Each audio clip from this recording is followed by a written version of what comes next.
How it do, how it be, how it is, everybody. Welcome in and welcome back to Bayonet, the horror-themed campaign in a horror channel. This is as brutal as it gets here at Longshot. Rotten Toil's been doing a pretty good job kind of rising up to that level, but I'm looking at the pictures I've got buckled in for tonight, Audric. I don't know, Audric. I think this one's still very much the most brutal of them all. Hello, everybody, and welcome back. I'm so excited that you're here. Four weekly streamed campaigns here on the show. If you want to get caught up, you can head over to the YouTube. I don't know if I said this part, but I'm Sir Pfeffers, the Humble Dungeon Master of the Longshot table. And if you would like to join our community, you can head on over to the Discord, where we have memes and streams. We are as chaotic as we are wholesome. We use the visuals for the specific campaigns over there on the Discord. Don't forget to hit the yes on the rules, react to all that. Most importantly, though, we got bingo. Bingo! And if you want to get in on the campaign related bingos, you can head on over there. First and foremost, big welcome to Shane Whalley, who has been guesting on the show. But as we're getting into our last legs of the campaign, he's a shall remain, or will he? Tonight's gonna be fun. We might TPK. That's it. Oh yeah, no, right. I forgot about a lot of excitement about just mutilating us or something. Clumsy. It gives me a sense of excitement. It's like, ooh, death's on the rise. Ooh. Laugh. No. We don't. I mean, laugh yes, but no. off. The party has gone into this mausoleum turned menagerie, this strange place that the Tyrant Lord Huerst, one of the second in commands of the Sovereign, who is our BBEG, has been secretly putting away Fey relics. There seems to be some kind of automated system in place to pull from thither. I'm very excited, and that's also how we got Hiza. Some kind of shenanigan happened, and this automated process, which picks up inanimate objects, scooped up this poor little bird. And this poor little bird went a-running. The party has been investigating this teleportation labyrinth that Tyrant Lord Huerst and Uzak have been using to keep better control. Finding the mausoleum, knowing that this is where either the staff or the world tree itself might be found. The party investigated, scooped up Hiza, investigated, pulled him out of the goo, and after a couple of moments of kind of talking to the front guards, at first they're like, oh, they're kind of fun. Oh, they are evil. They're the first generation of the nobility that leaned into teaming up with the Sovereign to overthrow Hoenn Oed / World Tree. They kicked off the evil hype train. Yeah, kicked off the evil hype train. Assholes. The party discovered that they were the only ones that didn't take the ultimate out that the Sovereign gave to their chosen allies, the nobility of this plane. This black mush, this kind of rotted pulp. These guards of the family were the only ones who didn't take the out, though they've been repurposed by the current Tyrant Lord Huerst, and they're not super jazzed about that. The thing that's keeping them awake, these two undead guards, is seemingly this staff. The party has infiltrated, and there's a couple of things going on that we're going to get to, but this staff seems to be triggering and manipulating and messing about with the rules of standing magic, which is fascinating. Again, I'm Sir Pfeffers. Thank you for being here. Let us go over to our crew. Shane, welcome, but I'm not starting with you. Over to you, CB. That's fine. The juke! I'm trying to write out vital information. Hi, friends. My name's Omega Jones, also known as CritBard. CritBard across all social media channels. My pronouns are he and they. I'm a professional actor and vocalist who does way too much in this world. Don't ask what I do. I'll get into that in the outros. Right now, I am Solomon, our resident human martyr, sent by death themselves to enter Woe Owed to eradicate and bring to justice, death's justice, the sovereign. And he will use the name. He does not call them the Spectre. He doesn't deserve the pity. I know someone else who luck with the sovereign Spectre is Drak. I am Drak, or Drakoniques. I'm on all socials at Drakoniques. It's Drakoniques. It's ada.itch.io if you want to find me on Blue Sky, which is where I mostly am. But today, I'm playing Azalea, the Shadow Kai Paladin Warlock multiclass. And yeah, they don't fuck with the Sovereign. They dedicate their entire life to not fucking with the Sovereign, specifically to prepare themselves to eventually fuck with the Sovereign. With the very least, whoever comes after him. But it's enough about me. I'm going to pass it over to Andy. Oh my gosh, I can't believe you guys made Shane go last. Hi, everybody. I'm Andy. I'm also known as ValveMax010 on most places on the internet. I make little goofs and gags, mainly over on TikTok, about D&D or other TTRPG stuff. But I haven't made a video in a while because I'm lazy. I've had a lot of life stuff going on. But things are starting to slow down now. So you may see me again pretty soon. I don't know why I'm looking here. You're here. Hi. I'm back to play Pierce Ashwalker, a.k.a. Sir. Kind of a two-person, two-brain, conflicting emotions person. Too smart for his own good, too stupid to help those that really need it. But we'll get more into that later. I'll pass it over to Shane, because you've been patiently waiting. Hi everyone, my name is Shane Whalley. It's lovely to meet you. Hope you have yourself a wonderful day. You can find me everywhere as Shane Whalley. There's really nothing much going new other than the stream sessions are going well. We have a new game that we are launching into the stream called No Man's Sky. We're playing with a group of people, including Theth. And we have found some beautiful planets, and I'm still very confused with what I'm doing. And some terrifying ones.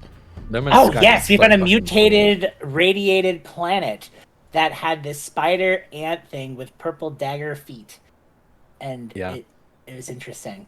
Is this your first time playing No Man's Sky? Pardon? Is this your first time playing No Man's Sky? Yeah. So good. Yeah. I was obsessed I with just built my Corvette because I'm not even going to say what happened because I don't know what happened, but I came into a lot of money recently, and so, so I started. Baller. Oh yeah.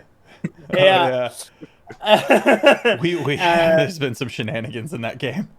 Yeah, some interesting stuff happened when we were on the anomaly. But I'm playing Hisa, who's your little Saba Luma bibliomancer, and is having a great time with friends, and is going into this place with them, of course, fully willingly. But it's very curious what is over the edge of that cliff behind them. Just saying, really stuck in his head. People go down there and disappear. We don't know why, or they never come back. There's a little bit down there that's very interesting to him. Yeah. Okay. The party stands in the cold, damp mausoleum. Strange sight before them.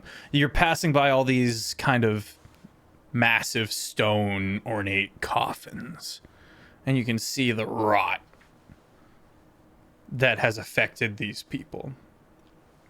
These people cannot be reanimated.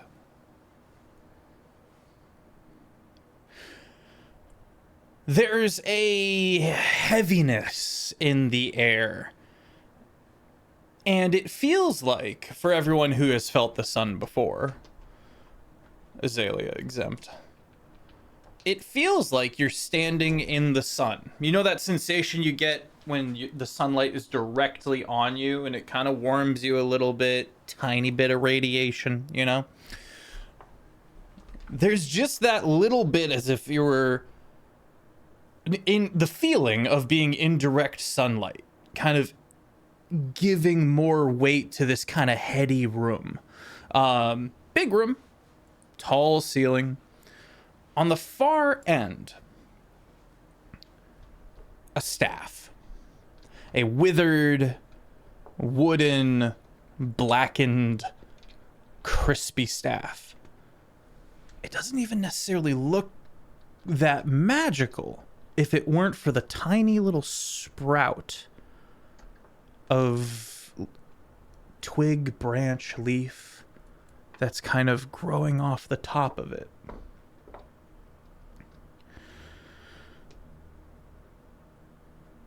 The leaf curls up, leans away from the party as they step down into this room. I need everyone to make a perception check.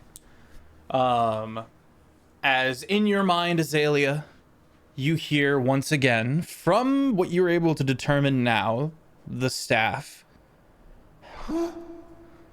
Go away.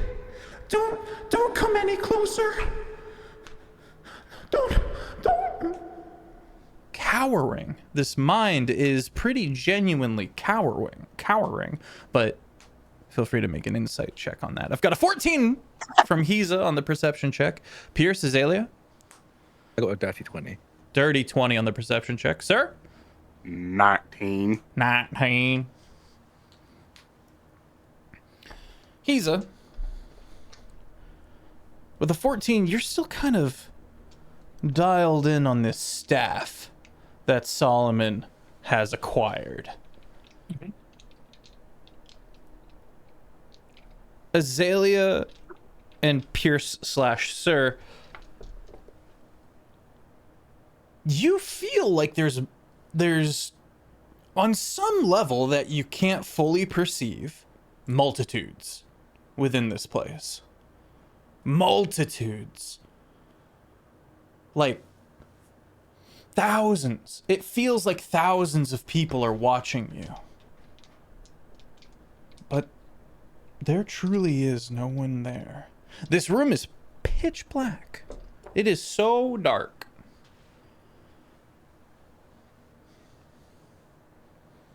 Can I put on the goggles? First, yes. First, let me get that insight check from Azalea. For sure. Also, I have dark vision and true sight, if that helps me at all as I'm looking You have true around the sight space. and dark Yeah. sight. Yeah. Your dark and true sight do not help you here. You see an empty room. Insight. So 21 for insight. 21 on insight. This Spriggan, this small plant entity, is truly afraid of you. Specifically you. They don't even seem to fully register anyone else in the room. They are terrified of you. They are terrified of you the way others are terrified of the sovereign. This is a level of terror and fear that is unprecedented and frankly not earned. You haven't even done anything. You know what I mean? This is strange. This is strange and unusual. Speak for yourself. I've seen this guy do some crazy shit. Well, as far as this tree creature has been perceiving Azalea, there's been no combat. So it feels either something's up, or there's an inorganic factor. There's another factor that is manually at play here.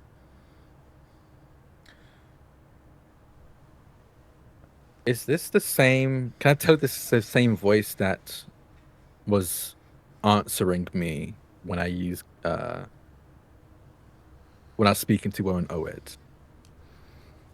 Yes, it is. Okay. I did threaten its life, so I think it's fair. I guess. Oh, that's true. You did. Yeah. You did. Yeah. What did I miss? Sorry. We did a bunch of perception checks and stuff like that. It feels like there's multitudes in the room, but even with true sight and dark sight and blind sight, no other entities are being perceived. The various there are various arcane mechanisms within this place, mostly along the walls and ceiling. This is important. And the party sees the contraption that Werst has created. Giza, make a history check.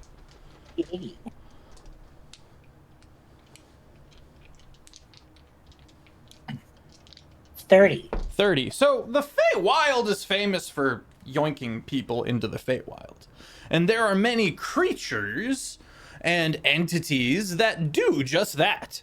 Whether it's the traditional classic, a beautiful woman in the woods that's like, "Ooh, chase me," and then you find yourself in the Feywild getting eaten, or more sinister things. You once saw he's a kind of a tree creature that kind of hung out by this kind of rift that would use its long and strange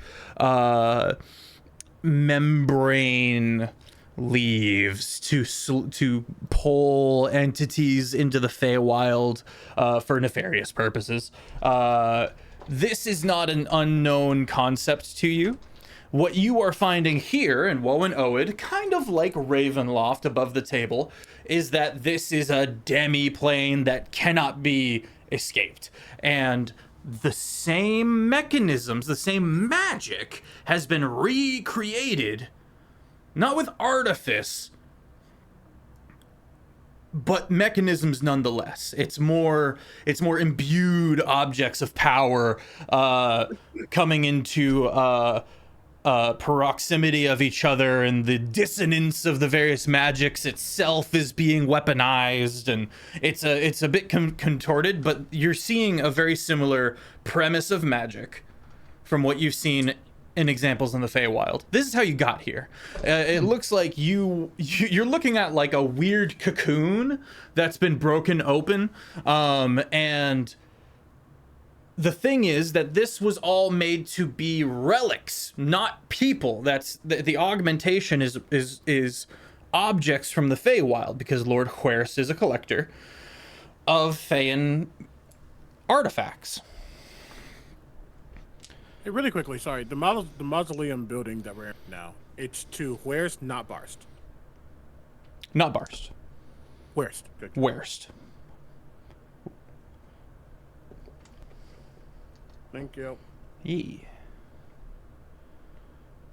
Those are two names I know. Can you respell Huerst? Whaerst. Huerst. Aerst. Thank you.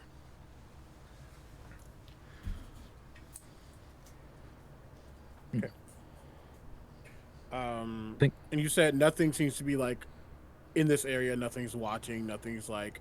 Just the sprig on the end of the dead wooden staff that's like meh, like quivering and quailing and like trying to get as far from Azalea as possible. On the staff. Growing out of the staff. Growing out of it. Gotcha. So it's living plant growing out of dead plant. Sorry. And you're relating this to what Giza saw in the Faerun as, if I can just say, kind of like what are those fish called? The glowing things. Anglerfish? Anglerfish. Yeah, kind of like not the staff, but other mechanisms in the room are reminding you of Feyan anglerfish magic. Okay. if it was for objects, not people. For sure. So these mechanisms are to attract Fey relics. Yes. Cool. Okay. You're over there like, oh, well, that's a compliment. They are specifically attracting Fey relics, or they Yes. recreated a Fey object. They are using a recreation of Fey magic. Yeah. To attract to steal Fey objects, not people. Okay. Thank you. Okay. Can I Before you do, Azalea was gonna say something, and I wanna. Sorry. Yeah.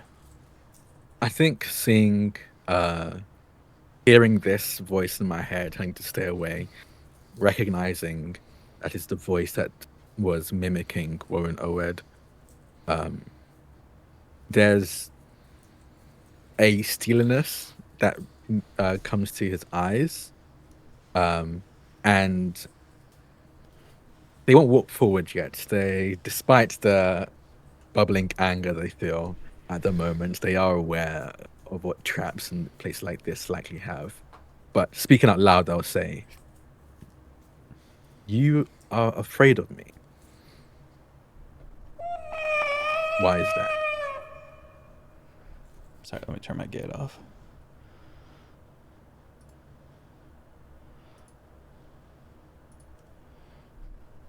Because you're gonna kill me.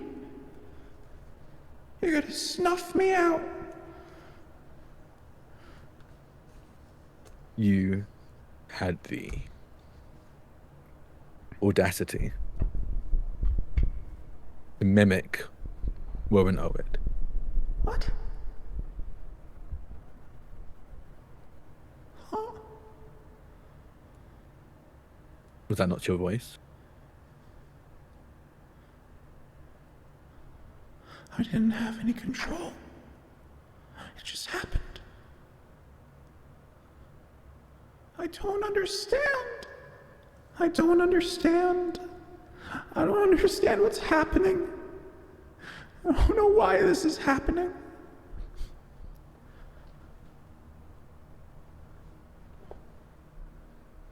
You visibly see them cock their head to the side a bit at that response.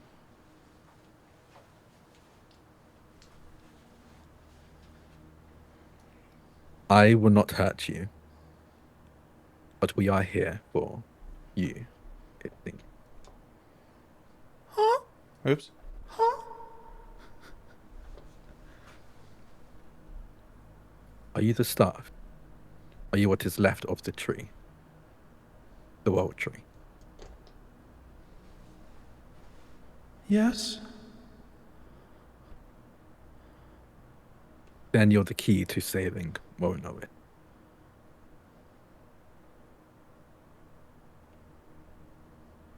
I don't understand. Make an Arcana check, Azalea. Okay. And Arcana Hiza. is trash. Okay, it's not too bad. I rolled an 18. Okay, let's go. As this is happening, Solomon, don't talk to nature. So it's not that he doesn't understand. It just this is clearly a moment that he can't add anything to. But at the very least, he can back Azalea up. I know you have like porcelain, almost like glass, like scanner moments. I don't know. It comes and goes. Runs. Yeah, I think it's always a little bit colder than the room we're in. Great. Then you're not feeling the temperature of cold. You're feeling the temperature of negativity, like a void, just for a moment as Solomon touches you. The truth of what death actually means. I'm giving you guidance. Okay. And Hiza, what'd you get on your Arcana? 21. 21. Okay. Hell yeah, that is 22. 22. That's- Amazing. Ah. Oh. It's entirely possible that for reasons you might want to look into,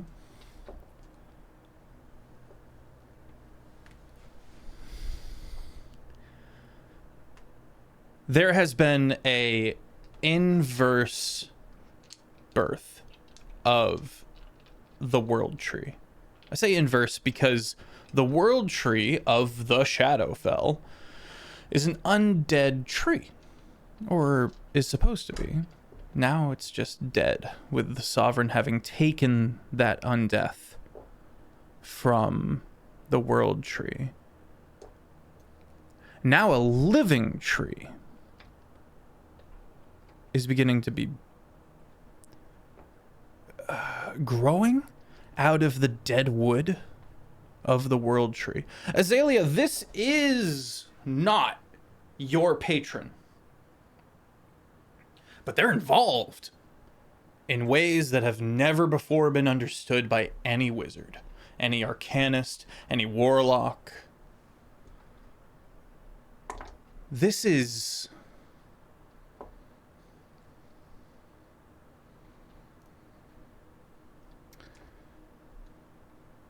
unprecedented.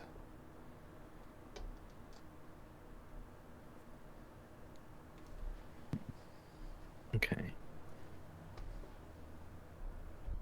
And there's something What do I more. wanna do? There's something more. There's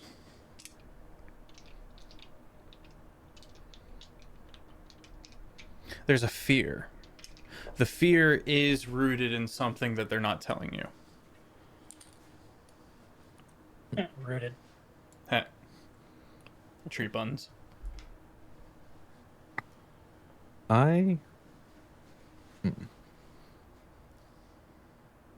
will step forward. I'm gonna begin walking towards this staff. Really quickly. The leaf continues to curl away from you. Solomon? Really quickly, 'cause I did say hand was on your shoulder, so you feel a slight grip. Before I do this or say this, can we hear what the little thing is saying, or is it just? No, but Azalea is able to. I'm saying it mentally- out loud. Yeah. Yeah. Okay. Yeah. Less worried about the translation. He knows that Azalea is a very peculiar, interesting individual who has just information that he doesn't, which is fine. But as you begin to step, there's just a slight pressure upon you. Not saying you can't leave, but you know there's a pressure to like pause. Are you trusting of what this is? If it's what we're here for, it's the only thing we can trust, right? It was able to, from my understanding, mimic your patron Yes. and potentially fool you more over. Actually, no, I caught on fairly quickly.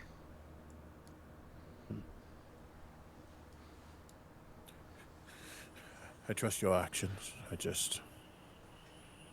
We are in a very strange place.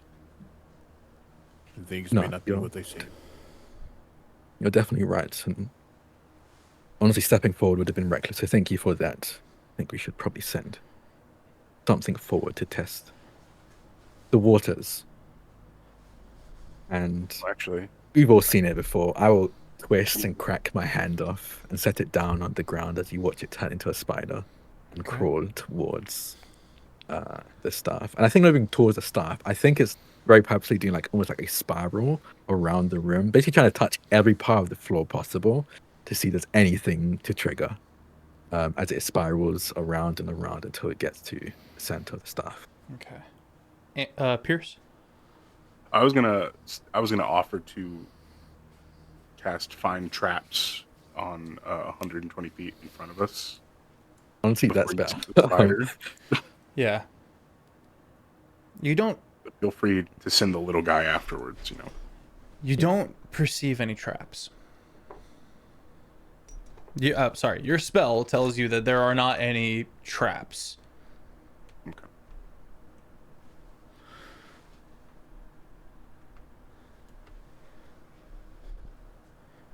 You're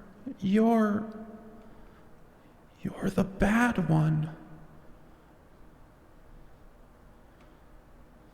The bad one? Feared by all. Feared even by them.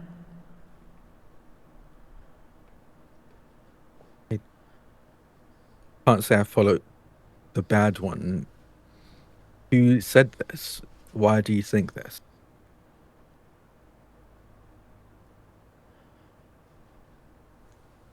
Roll persuasion. Or intimidation. You're spoopy. I don't think I'm trying to intimidate at this point. I think it's very clear this entity is scared. There's a shot that is above looking down at the staff of the spider slowly spiraling around, getting closer. That's a 25. 25.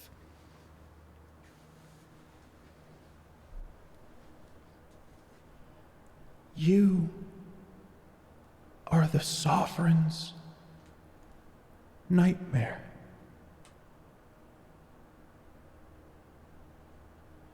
I think even the hand, like spider hand, pauses as tilt my head again. Hold on. call myself that, but that is the goal. You're the Kalishtar. The Shadow Kai, by the way. Fuck me, thank you.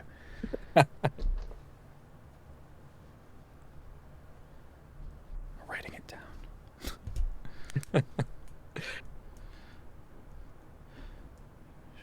Okay.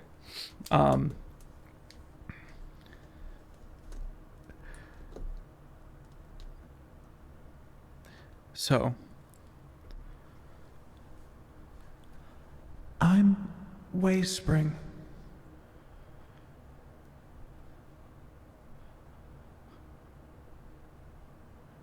Pleasure to meet you, Wayspring. And as the spider hand continues to get closer and closer around the spider, around the staff, the Wayspring says, "You're gonna doom us all."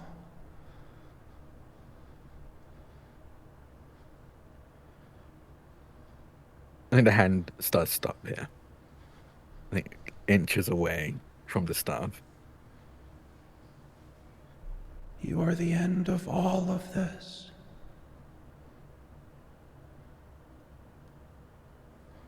Have you spoken with the Spectre? I'm new. I think the Spectre has spoken at me a few times. To say out I think- loud, really quickly, to say out loud, because Azalea's speaking out loud, correct? Yes. Listening, I think consider yourself to just have guidance, because I am, like, with you, kind of Actively backing you up. casting guidance. But, the minute he says the name the Spectre, this has become more important. And now he's keeping eyes out. Make a He perception check, understands- Solomon.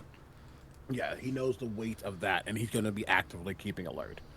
That is what he can do. He can be the bulwark. Perception check.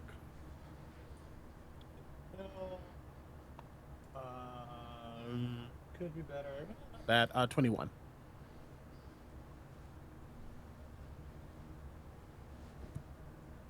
You do see, you kind of have to take a few steps back and kind of look up. You're tall. You kind of look up the stairs and you can see along the floor towards the entrance where one of the skeletons is like trying to peer in and like listen and see what's going on, and you don't see the other one. The other one was too busy like aura farming, you know, just head chin down trying to be too cool. Azalea, have you heard of as above, so below?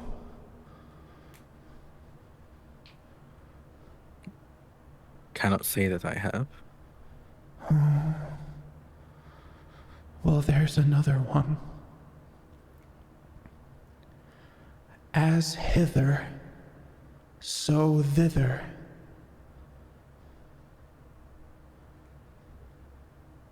And what does that mean?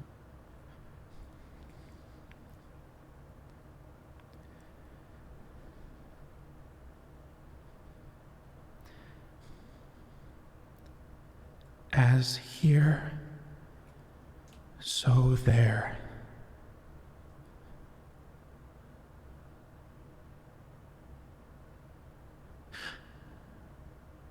You're the sovereign's favorite.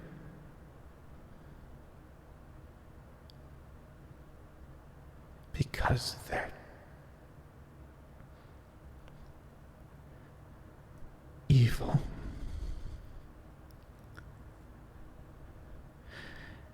In their demented drive of for justification,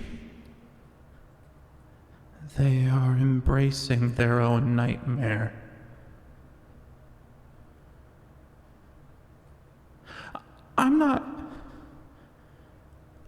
I didn't ask to be made. I'm sorry, everyone. But thank you for letting me draw upon you. I promise to be good with this power.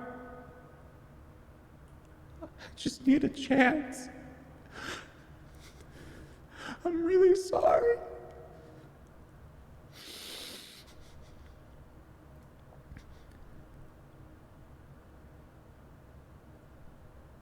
Please don't kill me, Azalea. I can do good. I can do good.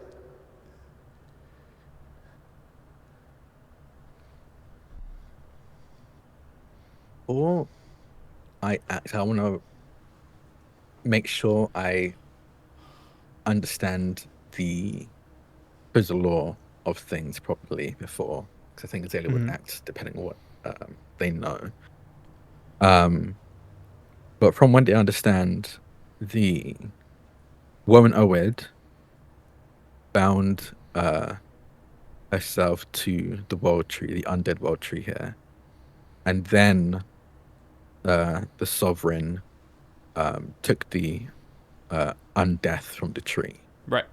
Killing and it. the staff was and killing it, and then eventually someone hid away what was left of this now dead world tree as a staff.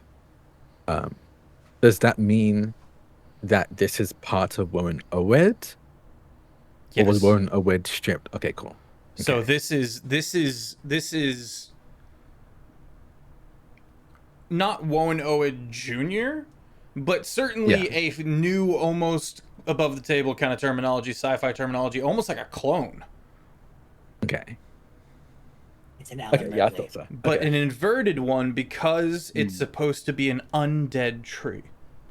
And this is just a tree. This is just a living Yeah, it's a living tree. tree coming from dead, which is that 0 point. It's that middle point, death, and then on the two sides we have life and undeath. Okay. As In above, that so case, below, as hither, so thither. Yeah.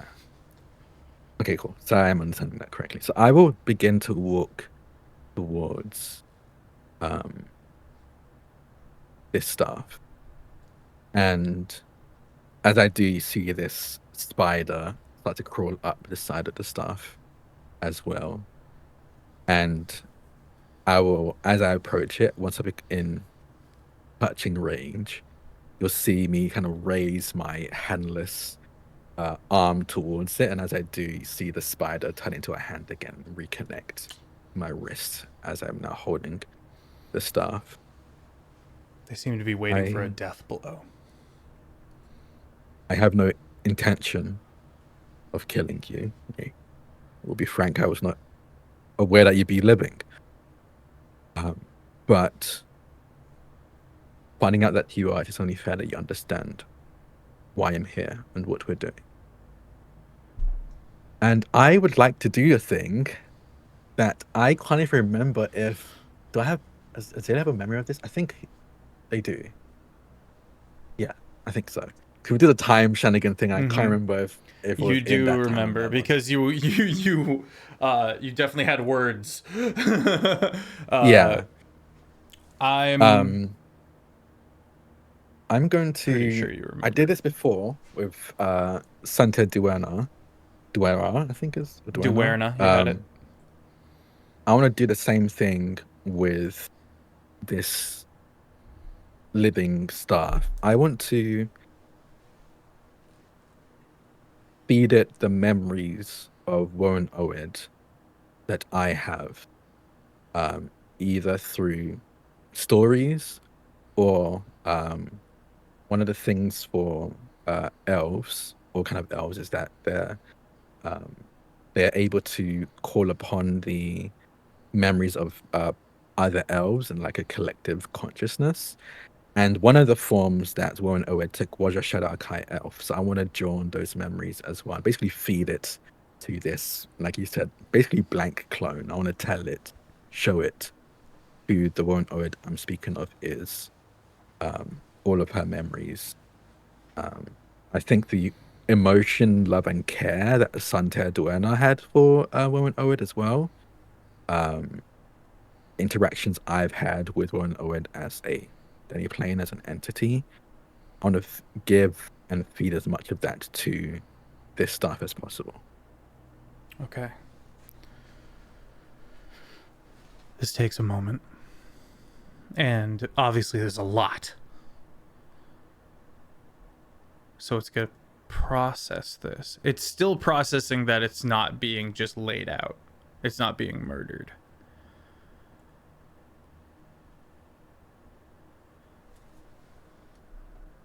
I can see it.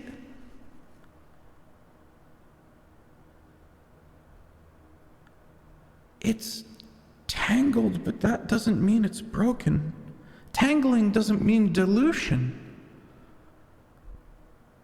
It's...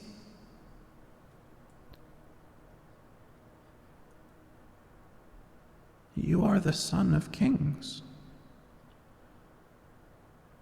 The bloodline doesn't dilute. The sovereign cannot destroy bloodlines, only tangle them.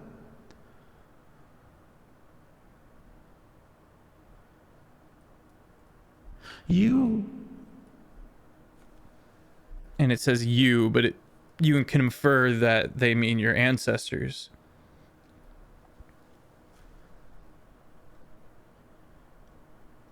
You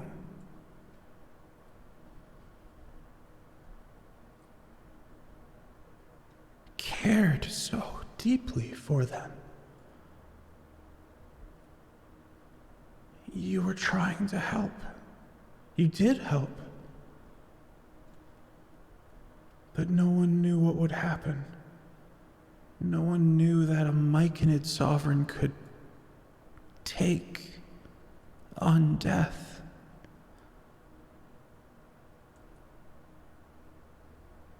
You'll be the downfall of everything.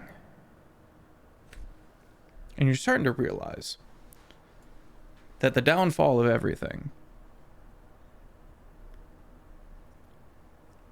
is a two-edged sword. Because on one hand, they're like, you're gonna destroy everything. That might mean fixing everything. But what happens to a city that is attached to two different landscapes if everything gets fixed? What happens to all of the people if the realm they're in goes from demi-pain to pain?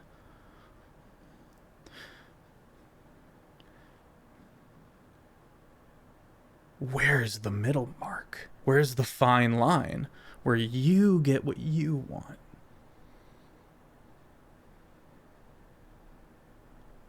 It's there, but you've got to be real careful. Because the sovereign has set all this up so that it revolves around them. Because ultimately the sovereign is ego incarnate, right? Can't be at fault, thinks everyone owes them an apology, cannot see themselves as the bad guy. They've been mistreated. So everything relies on the sovereign. Everything's tied to the sovereign. Even when Pierce was slain during the Deck of Many Things incident, they were put up against a tree, and slowly the bark was consuming them. So the sovereign has control over the flow of souls. Nothing gets out of Woan Oed.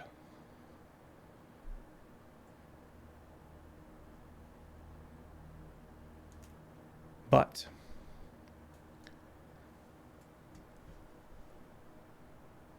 Solomon.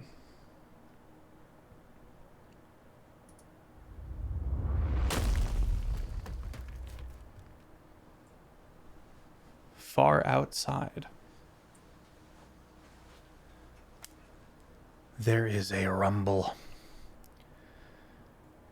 as something crashes into the mountainside and begins sliding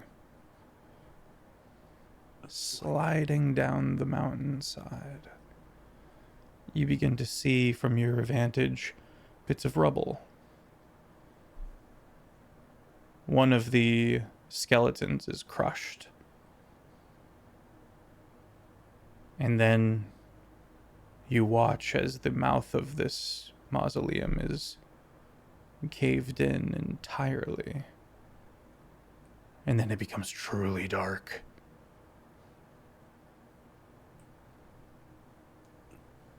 And we're kind of farther in. You're like 2 rooms in, Yeah. I think for a moment, he did his check, noted the 2 skeletons, let them be, even though he doesn't want to let them be.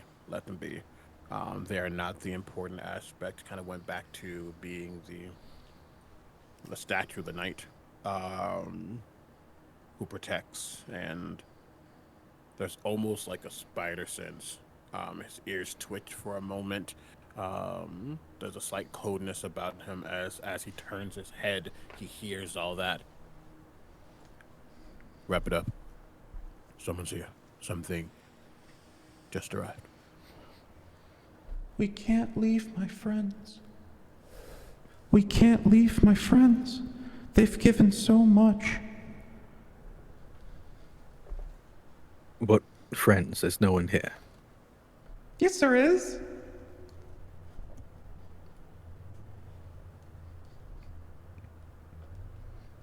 I cannot see anyone. It doesn't expound upon this, and you're like,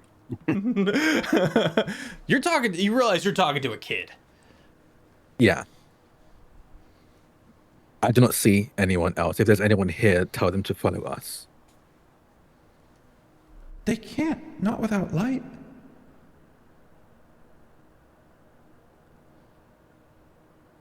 Do I have a light? I think we work torches. I'll pull out a torch. You And pull set out a it. torch and nothing happens. Some of the dust lights on fire, though. It's a bit amusing. All right. Distracted fluff. He's just like, he's Nothing happens, and it doesn't turn on. nothing. You Like, light you light a torch and it flickers into filling the room up a bit, and you look about and there's still nobody. He's a make a history check. Yeah.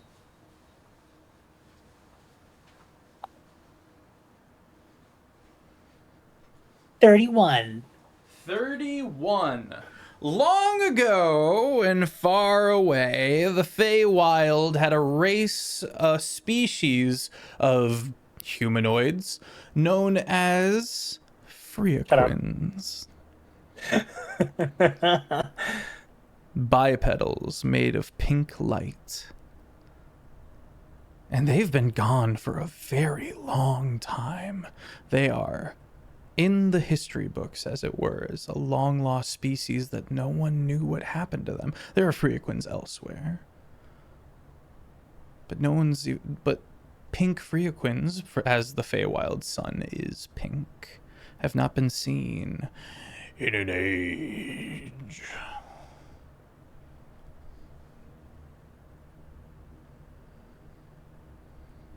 Is there any signs that I can see of past existence of them or something that's right there? Like any identifier? You know that what might do the trick. Radiance. Yes. Give me a sec. Okay. And I think even when I've lit this torch, I am still keeping in mind of what Solomon just told us, that there's something or someone here. I'm gonna start casting a spell. Okay. Is, Takes 1 minute, so I'll be casting that. But yeah, Okay. is your torch technically magical? oh, I think just a normal torch. No, Giving off firelight, but not radiance. It's not sunlight.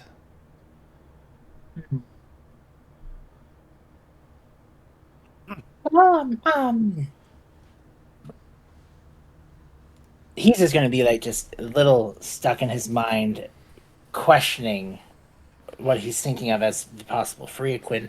Also, very excited to think of long lost people returning. Just be like, you wouldn't happen to have just like a little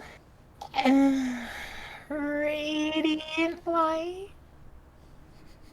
You're gonna hear Solomon whisper to himself, focused even in death and loss is there light in life. He snaps his finger. Sacred flame. Sacred flame is radiant, correct? Radiant damage? Specifically, right? The room is filled with radiance. And not just from Solomon, as the entire room is suddenly blindingly pink. And you hear across the board multiple people. Ah, what the fuck? Oh, what's going on? Oh, Jesus, it's got me. Oh, what's happening? Where am I? They're back! As your eyes begin to try to adjust from within the blinding light, you can see bipedals, beings made of light. No corporeal form to be had. Many of them. So many that they're overlapping. There are thousands of Freaquins in this room with you right now. And that's where we're going to take our break. Damn. Crazy. And just like that, we return. Okay. Bop, bop. There we go. Jesus. Bop, bop, bop, bop. Okay. The room, I wouldn't say detonates, but certainly is awash with light to the degree of staggering. Azalea, you're sitting there doing your spell that takes 10 minutes. I need you to roll concentration to see if you get interrupted. Okay. This happens during that duration. Let's see if you need another minute.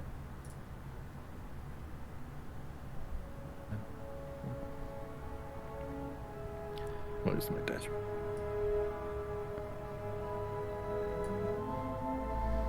That's too No, loud. I got 15. Too loud. You got a 15? Okay. You maintain concentration. And continue your work, but it's still like you've never seen the sun. You imagine it might be like this. it might be like this. The pink is a bit of a surprise. I'll be entirely honest. I don't think I think about the sun. I imagine I've seen other glowing, bright entities before. I think we literally saw one on a journey. We saw one dancing down a path a few sessions ago. So I don't think I connect this with sunlight. I just think it's another species I've never met before, which I'm constantly meeting, being pulled into this plane. That also seems to be luminescent. Mm-hmm. Yeah, I do shield my eyes and turn to the star. I'm assuming these are the friends you're speaking of? Yes. And they're why I'm alive, I'm pretty sure. I've been able to draw upon them because of what I am. They're all panicking right now, right? Yeah, they're all freaking out because they got pulled and then immediately stopped existing. So they don't know that their entire species has gone missing, aside from a few of them who were grabbed last, and they seem to be weeping with joy. There are a few that are just shocked. But many are confused, calling out, crying out, trying not to overlap with each other. And generally, it's just a clamor. Yeah, I don't think I have enough context. I don't think Azalea has enough context to know exactly what's happening. So I think they're backing away from this, or trying to back away from this crowd. Mm-hmm. what is happening? Who are all of these people? Why are they afraid? I'm saying this out loud. Solomon has a pretty high passive insight and pretty high passive perception. Clocking and understanding what's going on. Is he putting together that his light has to be on for these people to Not yet. remain? That's what I thought. You've because never- It doesn't last long, so it would be going out. Okay, yeah, as it goes, it would go out here, and then No. once again, you're alone in this completely dark room. The torchlight is still kind of flickering to the side and kind of lighting things up a bit. But Solomon, Pierce, sir, you guys have never heard of a Freaquin. Azalea, you've never heard of a Freaquin. Heza has. So you would hear from Heza be like, "Oh, My apologies. I don't know why it's doing combat music. It's not in the combat music playlist. Let me Heza just delete got that. excited. It's okay." Yeah, he's just like, cool. Why have you done this? You have betrayed me. You have betrayed me, Fantasy Plus. All right. Heza will yell joyously, be like, "It is!" Ruffle.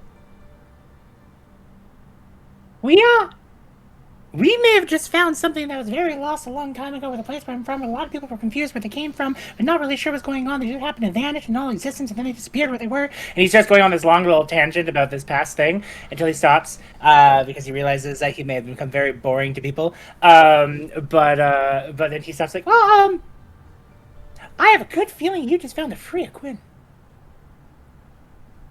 The Freya who?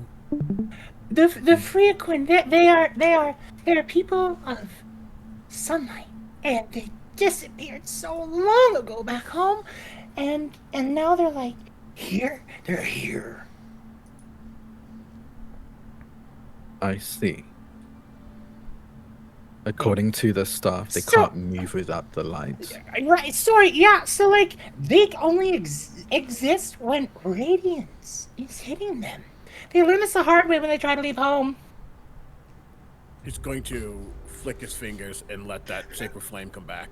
Where are we? What's going on? Why does this keep happening? I'm gonna puke. Do the Freaquin And have they're like gone. physical bodies? No, they are at their brightest in a bipedal form. I don't know why I used that motion, but like head, arms, legs. Anyway, body of God. but Hey, no, whoa. you would Hey, be Solomon. able to. Light up again. That one's kind of thick. You would be able to pass your hand. You get like a strobe thing going, like the sped up videos of the kid like dancing. Hey, man, I know we just rediscovered this whole race, but God damn. Understanding, you see him not flick his hand, but he'll move down to the lantern on his side, whisper, and celestial, and that lantern will suddenly come alive. It is mechanically a bright light for 30 radius, 30, and then dim 30 after that. Okay, so but it is completely a radiant light. in this room,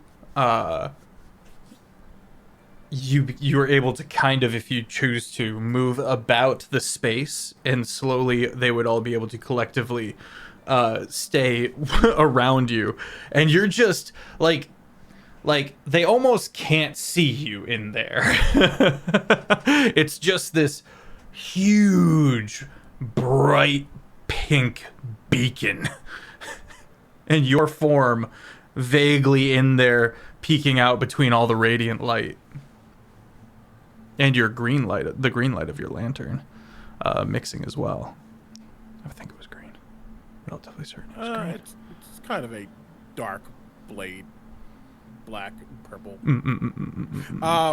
Either way, Looks even cooler.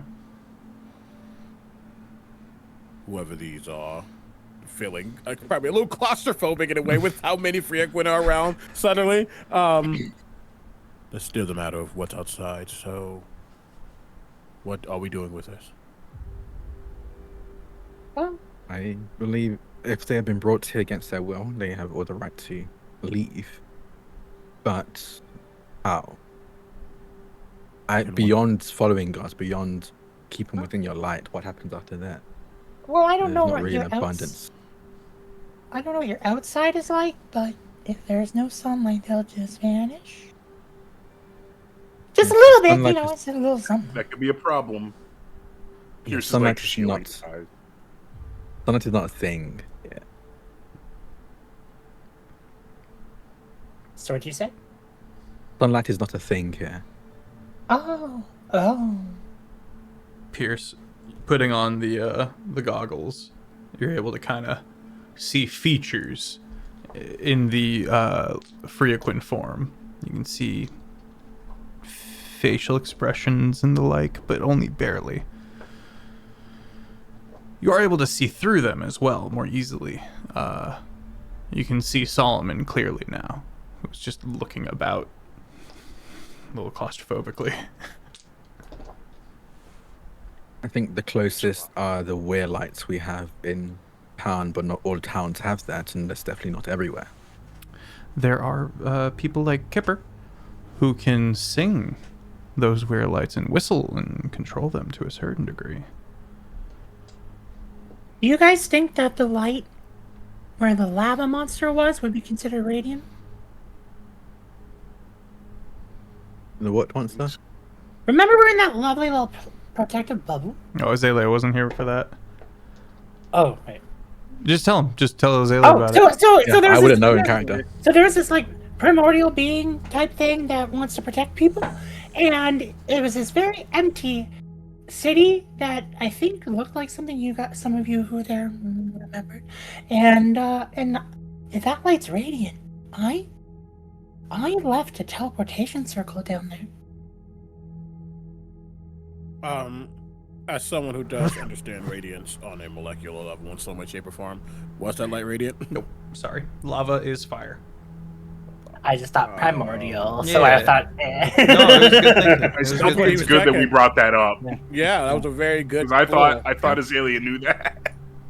Oh yeah, no. Unfortunately, that was lava magma. Oh.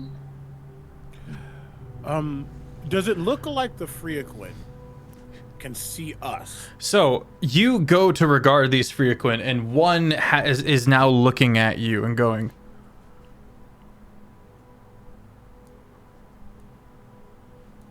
"You think you can just take us?"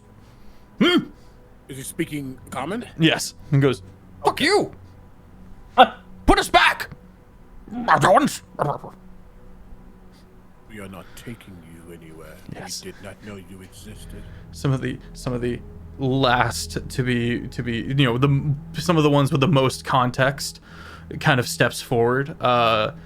This one is taller, kind of narrower, kind of unusually narrow, and kind of puts a hand on the puts a hand through the other Freaquin reassuringly and steps forward and goes, "All will become clear in time. Hello, if you are not our captors, please, what is happening? What is going on? Where are we? How do we get back?" You've been gone for a long time. And a long time. So I don't know if what you remember about going back may even be there, but as someone who also got dragged here, I haven't been able to find a way home. Well, that explains why none of us ever came home. And he's gonna turn and say, "Sire, you've been gone for a long time, and our people were disappearing. Over the course of the years, of about a year, that we would call a year, we didn't know what was going on. It was a crisis. Everyone thinks we're dead. I thought we were dead. In the end, it was me and...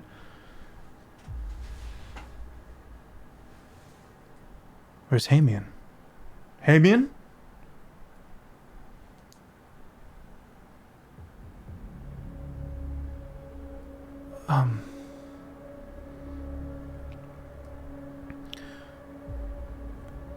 There was only the two of us left when I was gone. When I was taken.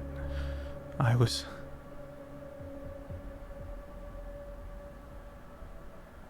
pulled.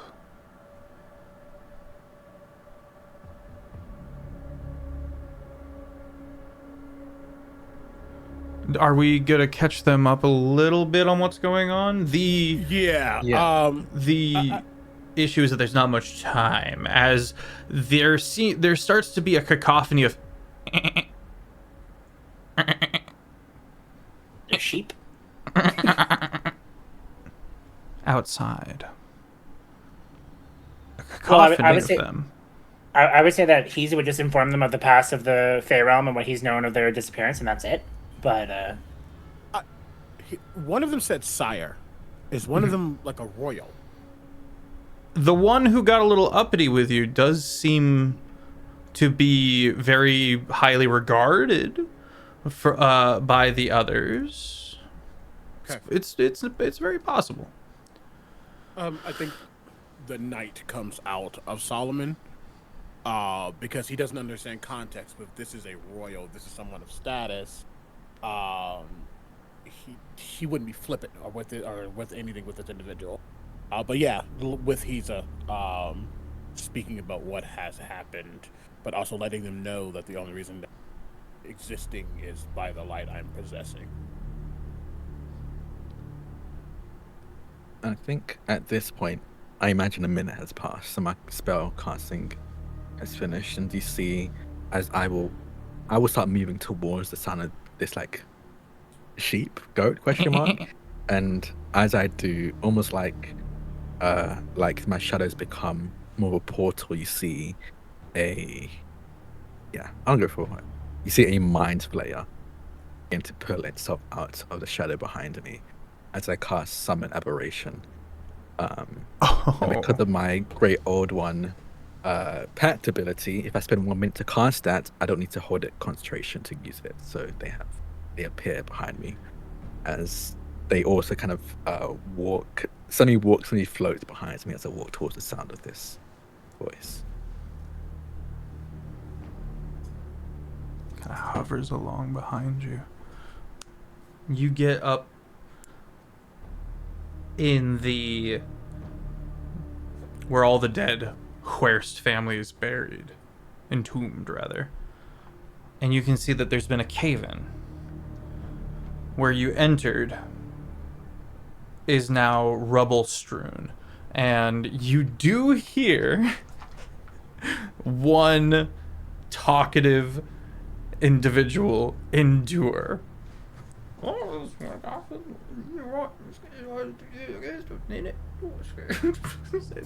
Fascinating, even though his friend's probably dead.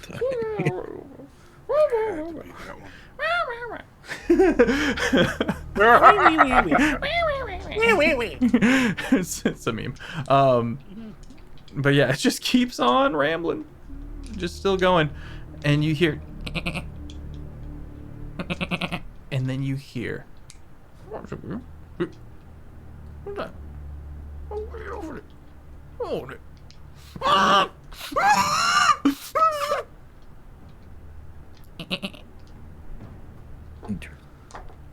You hear.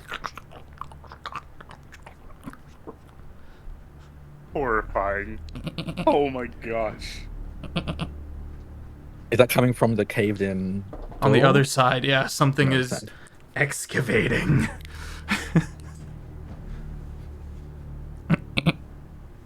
I'll just yell back down. No.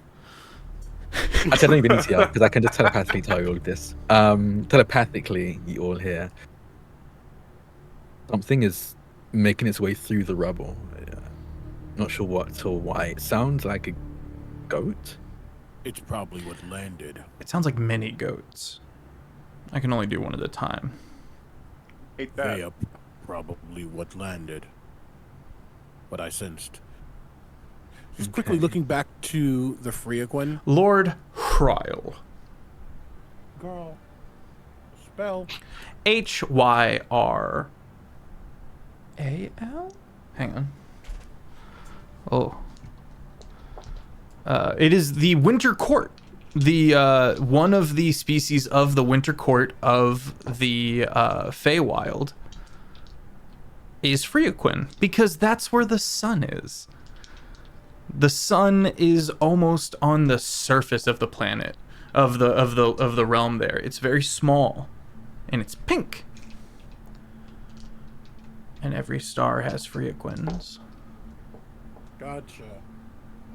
Every star? My lord. Eh. We are dealing with a potential threat. Are you able to stay here or come with? Honor guard. I cannot pass through your situation. Honor guard to me.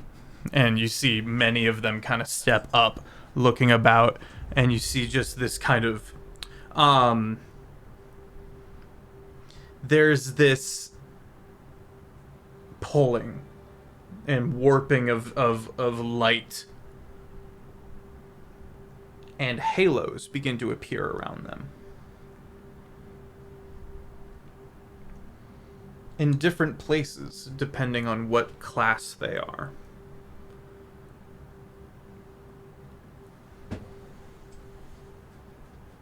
Wow. And they're not all circular either. In some cases, they're triangular. In some cases, they're almost like complex grams, but rings of light nonetheless. Is this Interesting. similar to West? I think it's West who has the It's identical. halo. Okay. Sons of bitches.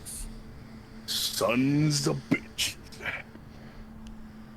Seeing the honor guard step up, the knight, the head knight, the paladin that he was, reacts in kind to that, understanding that they understand the severity of the situation. He gives Hryal a nod, and he just whispers in Celestial. It just happens to come out. The truth of death is all the shield that one will need. I will cast Shield of Faith on myself and begin to turn to flank maybe with Azalea. Okay. You go to cast Shield of Faith.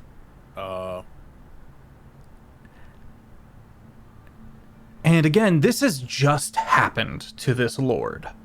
They have been displaced linearly. More on that later.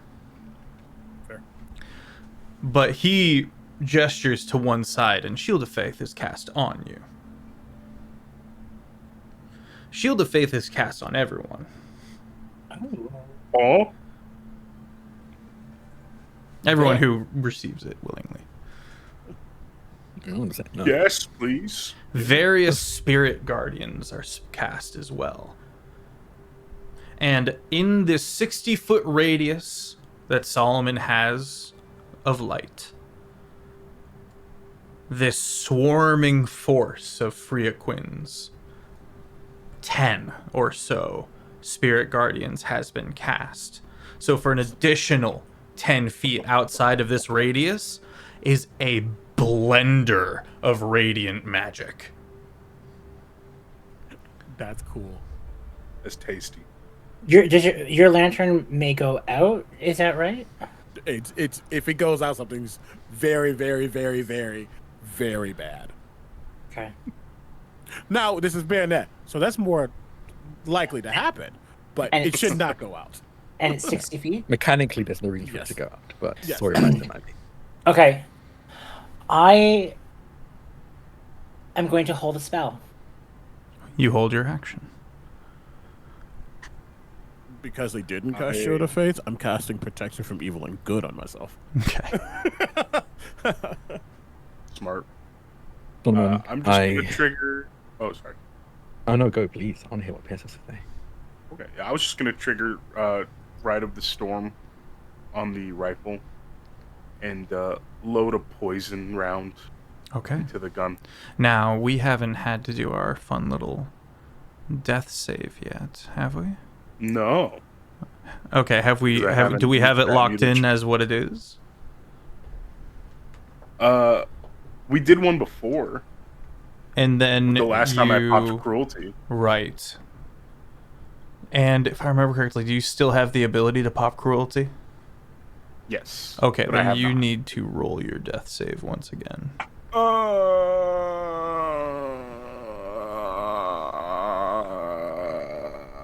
I'll have advantage, so I'm gonna use it from Pingu if I can. Yeah, absolutely. And then message it to me directly. It's the same number. You can go ahead and say what it is then.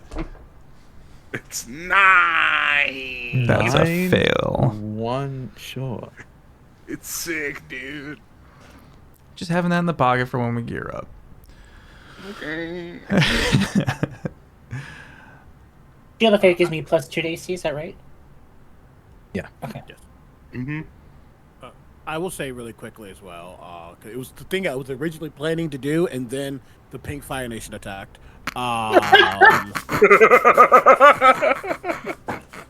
Literally. Terraform's now tainted for me. Terraform's now tainted for me.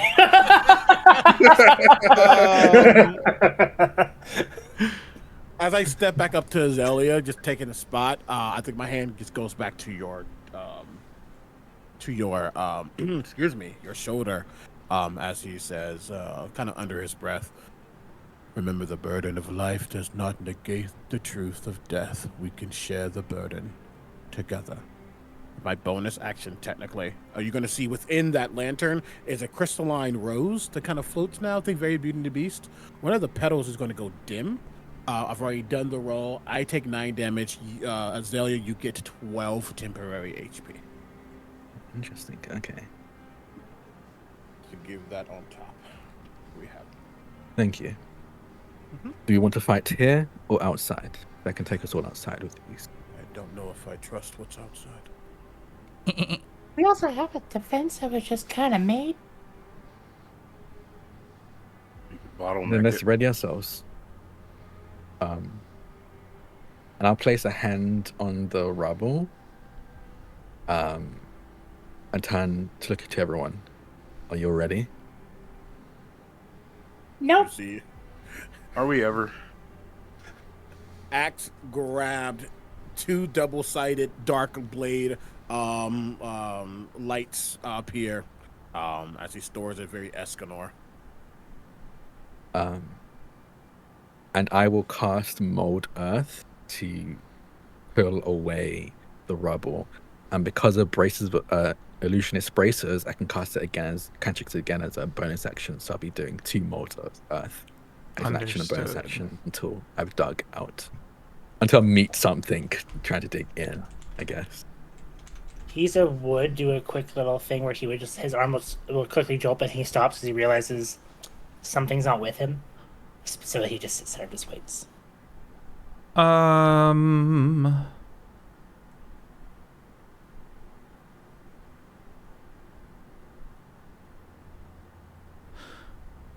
Solomon, what's your passive insight? Dirty 20.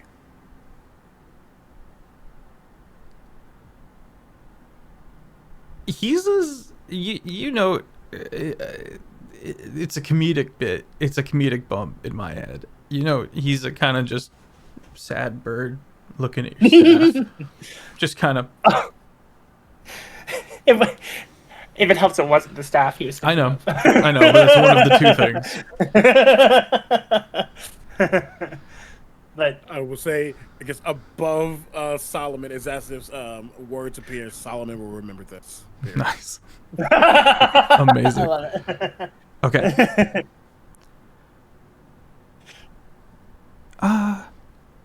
Well, let's see if you get it before or after. Go ahead and make an investigation check. He's a. Oh my gosh! Okay.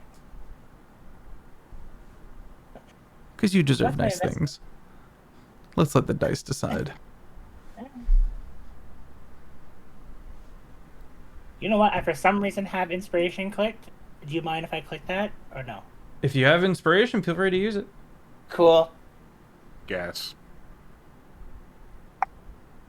That's better. 22. 22.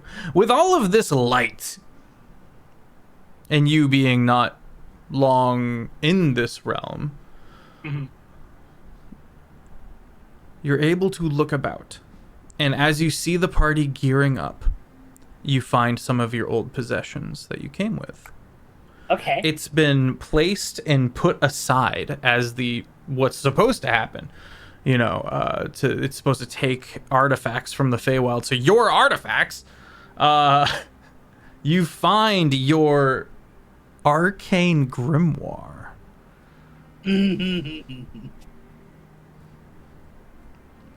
I just see it like It's far, in far away. yeah, it's on this little alcove.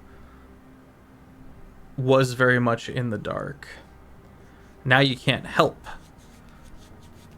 as all of the light has filled the room. All this pink light you see. Describe the grimoire for me. So, this grimoire is void black.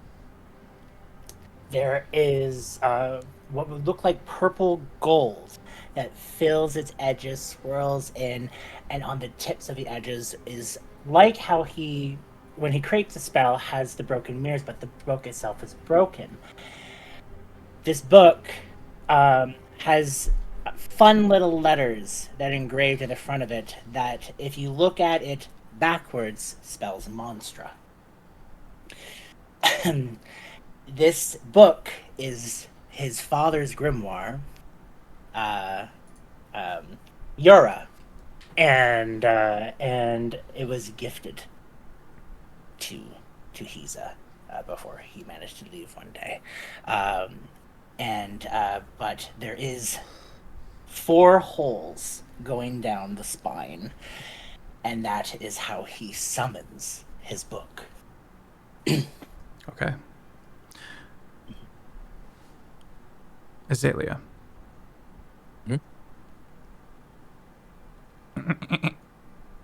Roll initiative. As everyone roll initiative, as the goat noises finally chew their way through the stone. Audric, drop all 3 pictures. You see out into this ravine you've been climbing. And you can see on all the cliff sides these mountain goats decapitated.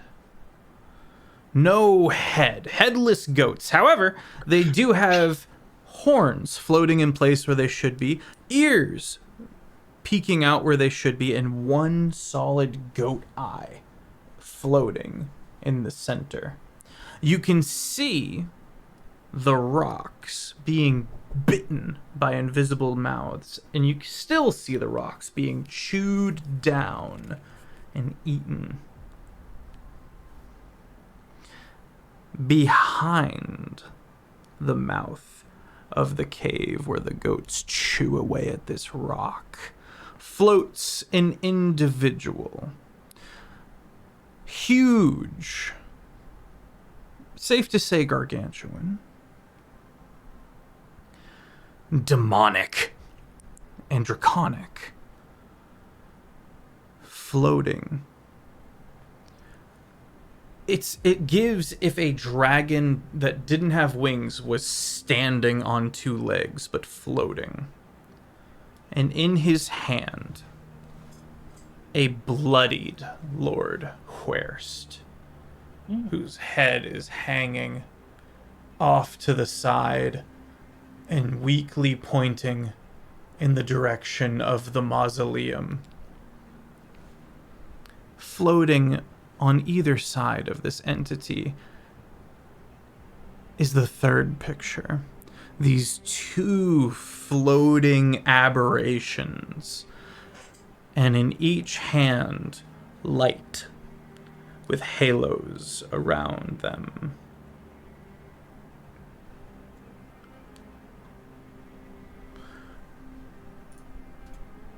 We're rolling initiative. I got 21. I got 20. 30, 20. Do I have the book before initiative, or do I have to go get the book? What would you like me to do? You have the book. Cool. So, fun little flavor text for people. This book can only be summoned by a certain arm movement, and so with it, when he did his arm, it's something that if people were over in the anthology a while ago, where you got to meet Yura, it's where his arm looks like it breaks and then forms as his four feathers sink the book from an empty, broken mirror just of reality into his hand. So that's how it comes back to him. Amazing. Good times. Yup. And Andy, what'd you get on initiative? 17. Feel great, Shane. Why? I had initiative. Advantage on initiative. Oh no. I mean, 17's still solid. 17's good, but it feels like it's like one of the lower initiatives I've ever gotten. It's not the end of the world. I think we're in a good spot. Unless Fef does something evil, which Bayonet. So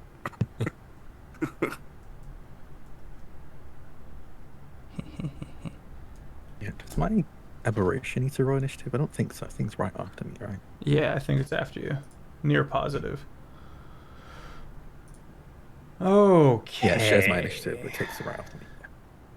And I got a nice flirty 13.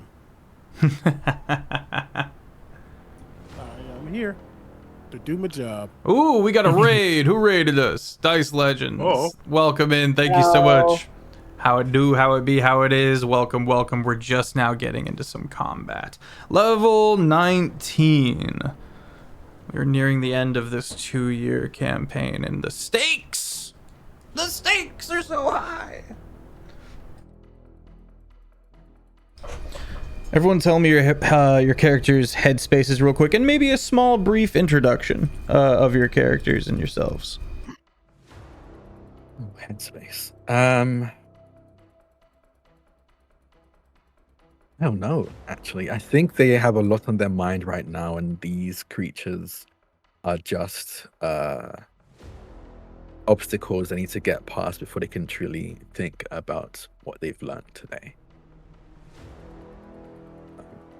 And brief introduction, I'm playing Azalea, who's a Shadow Kai elf, Paladin Warlock multiclass. Their patron, or deity, whichever side the Paladin or Warlock side you want to look at, is the plane itself, Owen Oed.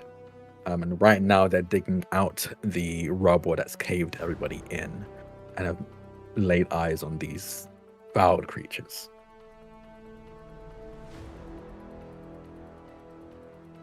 Excellent fare. Solomon. Solomon's surrounded by these Freaquin, this army, this honor guard, and the sire. It is, again, like back home in a way. He hasn't been surrounded by a retinue in some time. He kind of feels connected in a way that maybe he doesn't really understand. But with axe in hand, with the light of death on his side, there's nothing these creatures are going to do to stop him from getting to the Sovereign.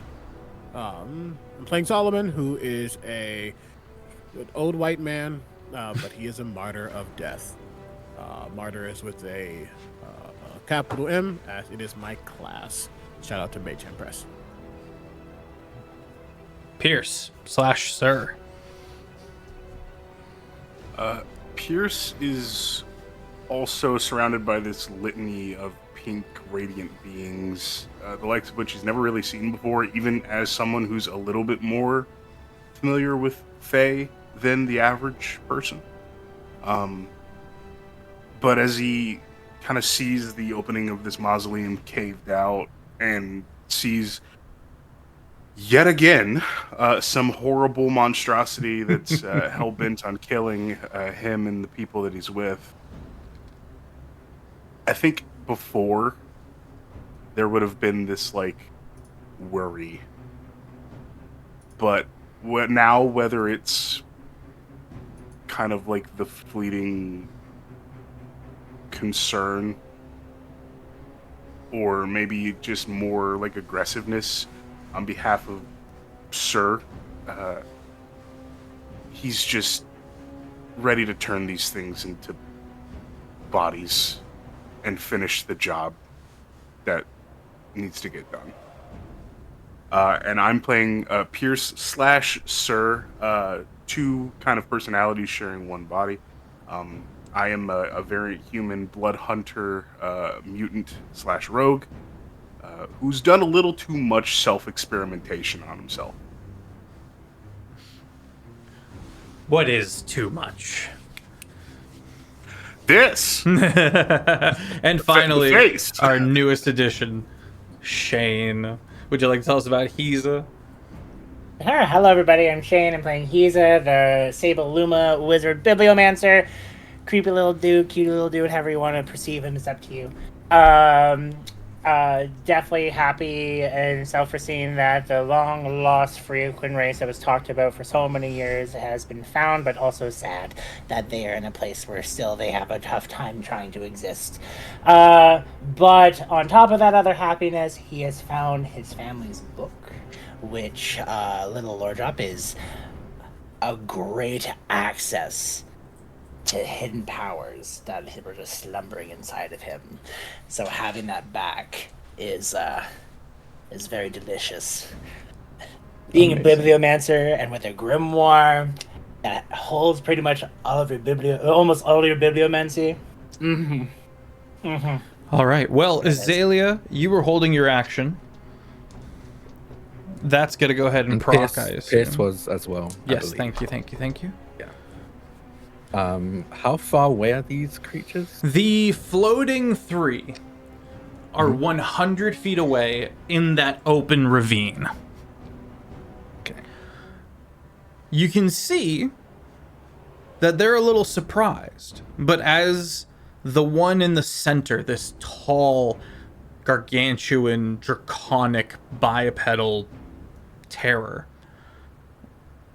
studies you, you see the eyes go over wide with joy, and he gently kisses the top of the noble's head and drops him.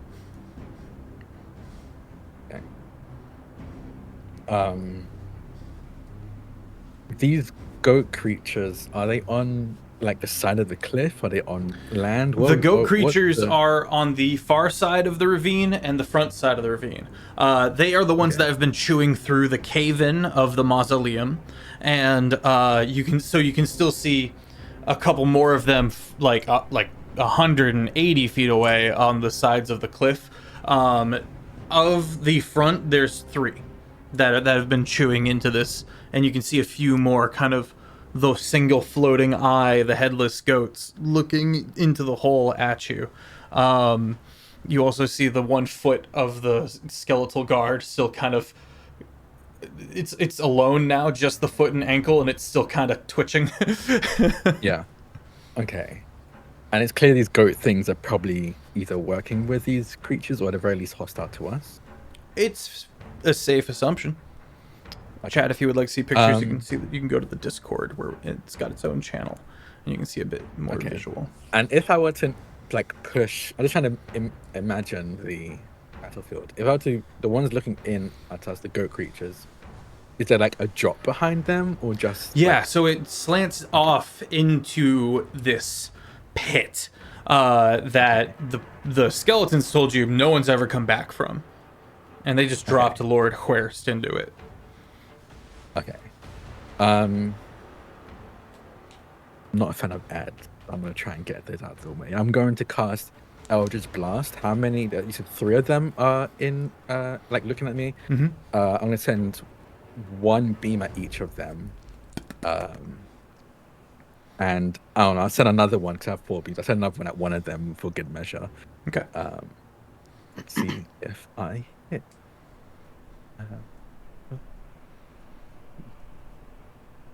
That is a dirty 20 a nat 20, a 27, and a 32. All hit. Okay. They each deal.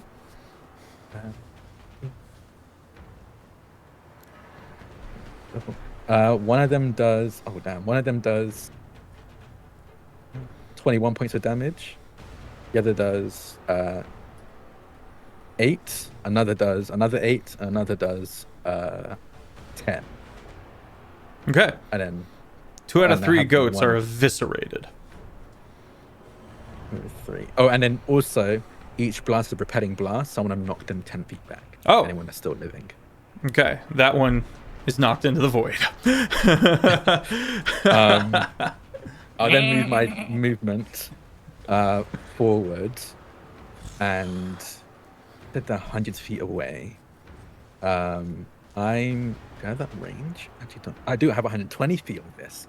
Because of my illusionist braces, I can cast a cantrip again as a bonus action. As a bonus action, I'm going to cast Eldritch Blast again at the one in the center, the one that looks like he is there leading at the very least the 2 floating behind. What's your range? 120 feet. One of the cognoscenti that are floating beside. Counterspells. One of. I'm gonna go ahead, yeah. Yeah, so that counters the Eldritch Blast, and then that'd be my turn. Oh, then my Mind Flayer goes. Oh yes. As my Mind Flayer comes out beside me. This is the best I can do.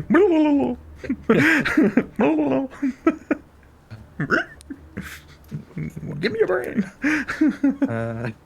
Give me a I can range. hear you. Trying to see what I can do.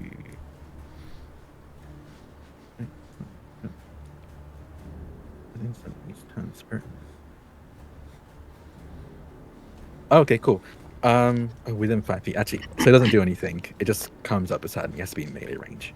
It Okay. comes up beside me, and that'll be my turn. Would it like to hold an action? Yeah, it'll hold its action. It will hold the psychic slam action when something comes within 5 feet of it. Heard. Jay Spice, thank you for the follow. Appreciate you. Okay. Then we will begin. Hiza, you're up first. So how far are these things? I think Pierce was holding an action as well. Oh, thank you so much. Have a inspo. Pierce. Are there? So I don't think there's any more goats visible from where I am in the mausoleum. Far away there are, and there's like 1 or 2 that are closer that are kind of peeking around the doorway. Would you say within 200 feet? Yes, I would say that. I would like to shoot one of them bastards. The crack. I love the fact that Of, I do not need to cock this gun. It is an arcane rifle. I don't need to do Magic it. gun. But I always do it because it just makes me happy. You got it. You got to rack it if you can. Like,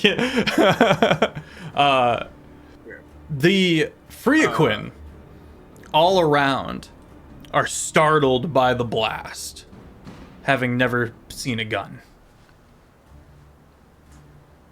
This will be at advantage because with my assassin subclass, I do have advantage on any creature that hasn't taken a round in combat yet. Very nice.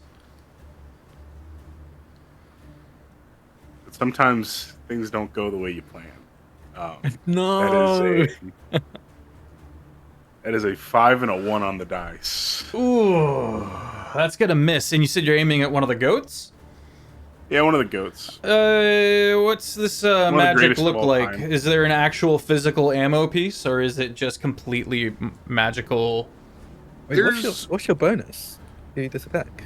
Oh, I'm sorry. Plus 12. So like 17. 17 hits. They were just both. Yeah, I was Okay, gonna say. all right, So okay. we have pretty big high bonuses. It's been a minute. Thank Okay. you for that. You saved my bacon. Yeah, that goes off. Can I get a Constitution save from that goat? Oh! Unless it is immune to poison. Pretty good con. It was alright. That was pretty good. Probably succeeds. +7? That's gonna be a 26. Oh yeah, that saves. So no poison damage for this guy. This poison is not really the deadly aspect anyway. But because I do have advantage, this will be sneak attack bonus as well. Okay. So 8 plus 7, so 15 plus 6, 21. 2, 3. CB, check to see if it's 8. Discord specific. Oh, you're already on it. 31. Okay. 31 points of piercing damage, and then another 4 of lightning damage from my right of the storm. How much total? Sorry? 35 total. Dead goat. 4 of that is lightning damage. Yay! I killed a goat. Wait, no. Absolutely obliterated. Okay. Do I still have another shot with my action held as well? Could I I target don't think another so. creature? Okay, just the It's a one. held action. You get that many attacks per action. I don't think Okay. so. I'm getting a no from CB, so I don't think so. Oh, Hold on. gotcha. No worries. One attack. I was making sure. So, Azalea, he's a Pierce, Solomon, sir. You guys notice something. Whenever one of these goats die, the head suddenly appears hanging on the belt of the cognoscenti, of one of the two cognoscenti. Can you hear me now? Yes. Yes. I was trying to do a thing. I need to fix it. I don't know what it is. I'll figure it out later. Hi.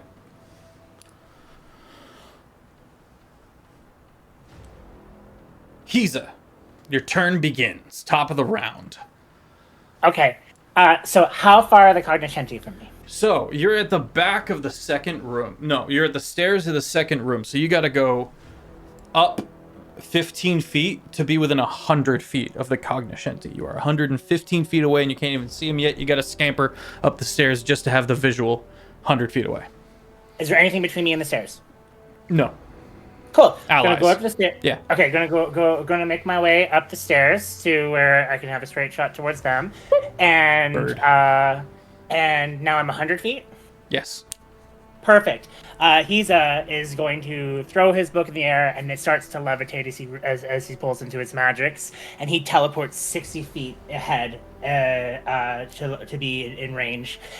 And he gets his wing, and just like his father, grips in the book and crawls into it, and then comes out with a yellow orb as he starts to push and pierce and take it, and then rip it, and powder flies into the air.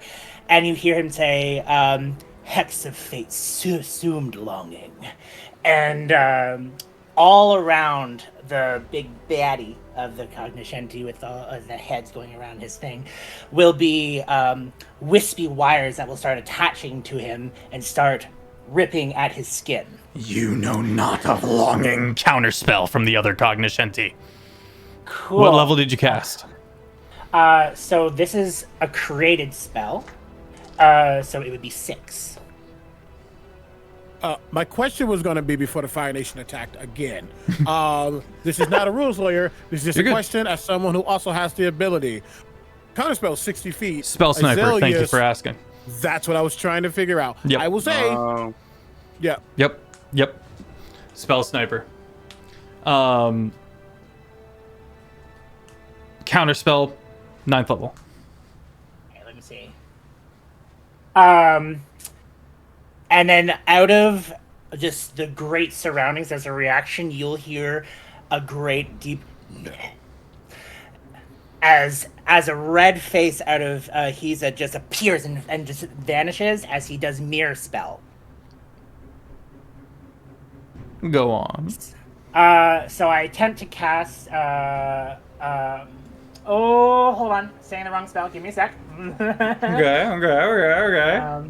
Bibliomancers are crazy. Yep. I just want to make sure I'm doing Love this them. right. Oh, I want to make sure I didn't read the wrong thing.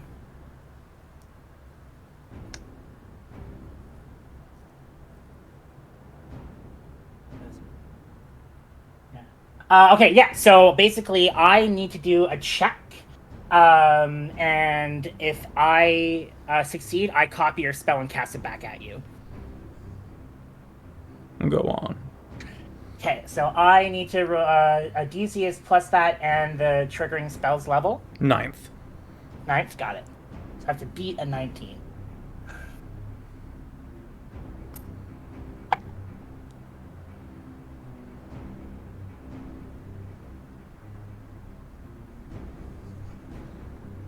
Spellcasting ability.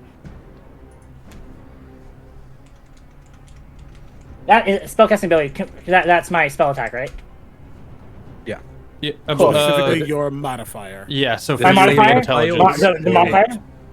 Oh, Just okay, say cool. modifier, 'cause it might I succeed with Sorry. Just your int. What'd I you? succeed with a 24. Let's go. What were you saying, Drax? Cool. I was just saying if it says modifier, it might be because sometimes they say spellcasting bonus or spellcasting stat, and they're technically different things. Yeah. So I mirror the counterspell back at you, countering your counterspell.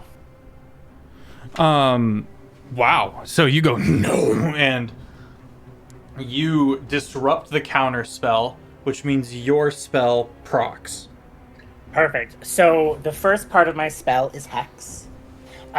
So he is now has disadvantage on Wisdom, Wisdom saves and stuff like that. Okay. I think it just checks. Thank you. And the next spell is the combination of Knife of Fate. So little whispers of Servant will come through him as he speaks what would be a word of fate in his family, and I now need you to make a Wisdom saving throw, please, at disadvantage. Oh, well, you got disadvantage, natural disadvantage. I'm going to let you know your saving DC is 25. You said wisdom? Yeah. Is the disadvantage natural from the hex? Because I don't think hex gives saves disadvantage. It's whatever so basically, the target has disadvantage on ability checks made with the chosen ability. So. Not saving throws. Yeah, checks, not saving throws. Oh, sorry. It's okay. Okay. Sorry about that. You're good. So it wasn't so there. Nat 20 plus 3. What was the DC? 25. Don't fail. Let's see what you do. So now you can. So it says he is now bonded on his failsafe to one random ally of his. And so now any damage or condition that the target suffers is instead inflicted on the individual whom they are bound to, and vice versa. So each share damage, each share effects, each share everything. Okay. It's random. So I'm assigning one, and we will see if you guys find it. Cool. I'm hoping it's going to the other little guy. It is random. Yes, I know. I'm just hoping. There are ways to break this effect, but it lasts either until the affected creature gains a level, or is targeted by a heal spell, or partakes in Hero's Feast spell, lifting the binding. Heard. Yeah. Okay. And then I'm going to teleport back 60 feet and make my way back to this safety place in Fairquin. Teleport how? Because every time I cast a spell, I can teleport. That's right. That's right. That's right. Things are We're at high level stuff, F. Azalea, your turn begins. Yeah, I'm trying to decide what I'm gonna do here. Hold on. Let's see if I need to be in what the range is for this. Okay, yeah, I need to be in touch. Okay. As Pierce fires this arcane rifle, and I have my Eldritch Blast countered, I say, okay, fair. Let's try something a bit more mundane.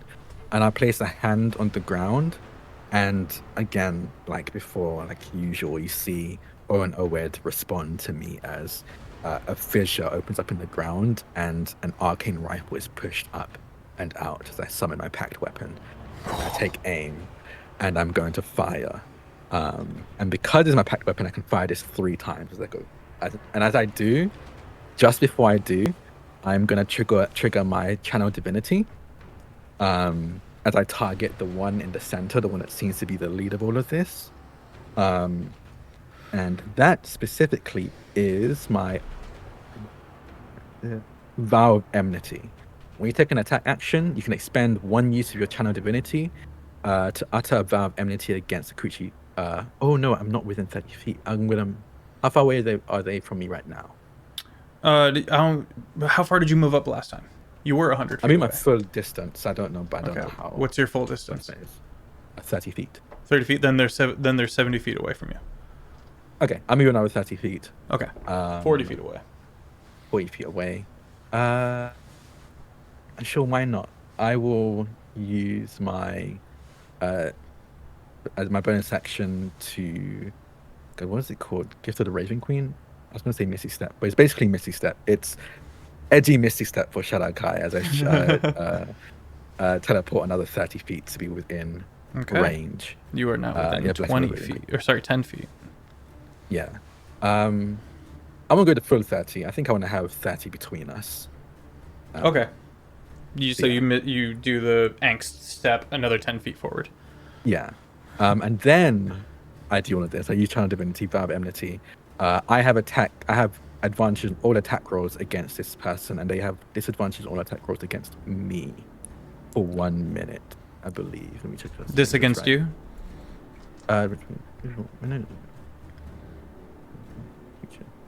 Oh no, I'm thinking of a different thing for the disadvantage. No, but I have an advantage on all attacks against them. Okay. And then I'm going to fire my weapon. And because my weapon's a packed weapon and use charisma, my feat comes into play here. Called, where is it? Elven Accuracy. Whenever I have advantage on an attack, I get another advantage. I get double advantage on it. So Elven Accuracy. Okay, I see you. Yeah. As I fire these 3 shots. 3. First one is a nat 20. Nat 20, let's go. Second one is a 24. 24 just hits. Oh, okay, interesting. Third one is a 32. 32 hits. Okay. And these deal. Oh damn! Made these nasty. Welcome in, everybody. Welcome in. Gabriel, thank you for the first follow. shot, Glitch, thank you for the follow. For the first shot, that is 10 points of damage, of radiant damage. Second, oh sorry, no, that's actually sorry. That is 26 points of radiant damage for that first shot. Another 21 for the second. And oh, that was pretty low. That's another 14 for the third. The 5 of these shots, one after the other, from this arcane rifle. Okay. What's your passive insight? 16. 16? Okay. What else? Some bonus action. I'm gonna have my mind flare again float towards us. I think they use the action to dash as well. And that was what, 30 feet? And then teleport to seize the action to move 30 feet. Yeah. So I think they're right beside me. That'll be my turn.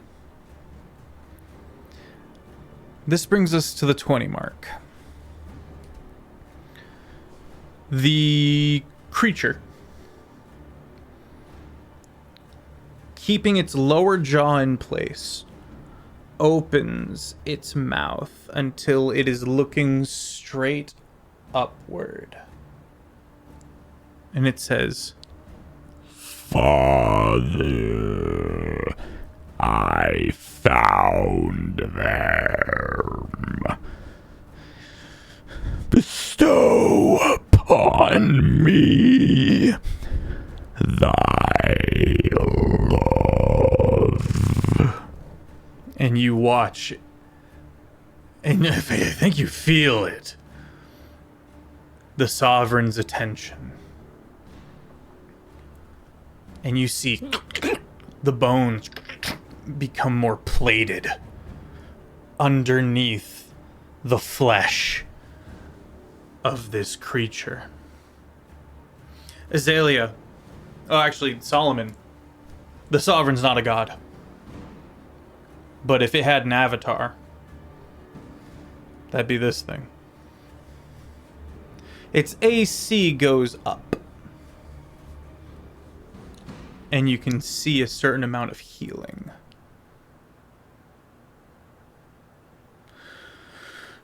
One of the cognoscenti is going to look at Hiza.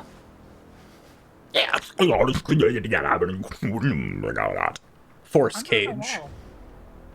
Huh? I'm behind a wall. Like I'm an You Yeah, they went back teleported down away. into the- Okay. Did you I went back down the stairs into the safety room. have enough movement to go back down? Yep. You After said all it was that? 15. Okay, fair enough. Yeah. Fair enough. Fair enough. I'm a It little looks bird. about for this fucking bird that disrespected them so much. And just like, like, Where are you, chicken nuggets? And not seeing it, we'll look to Azalea. Force cage. Casts force cage. Let me pull it up real quick. And it's 20, and it's 100 feet away. From you? Yeah, it's about 100 feet. So I'm in Yeah, I like believe 30 so. feet from it. So about 70. It would be 70 feet. Probably Yeah, 70. I thought we were 85. luring them in, so now we're doing the thing that we're too far. Okay, that changes what happens. Cool. All right. I don't think these things can get in the doorway. Sure. Because they're gargantuan, right? One of them is gargantuan. The other two are large. The one with the head is the one that was gargantuan, right? The one I put my Yeah, Invisible, immovable, cube-shaped prison composed of magical force springs into existence around the area you choose within range. I'm targeting Azalea. Prison the shape of a cage up to 20 feet. Blah, blah, blah. When you cast a spell, any creature that is completely inside the cage's area is trapped. Creatures only partially within the area or those too large to fit inside the area are pushed away. So your Mind Flayer? Mind Flayer, thank you, is not in there with you. Looks like there is no save. I'm not seeing a save here. Oh, nope. A creature Not inside yet. the cage cannot leave it by non-magical means. If the creature tries to use teleportation or interplane or travel to leave the cage, must make a charisma saving throw. Box. Azalea, you are the target. I don't seem phased. Mm-hmm.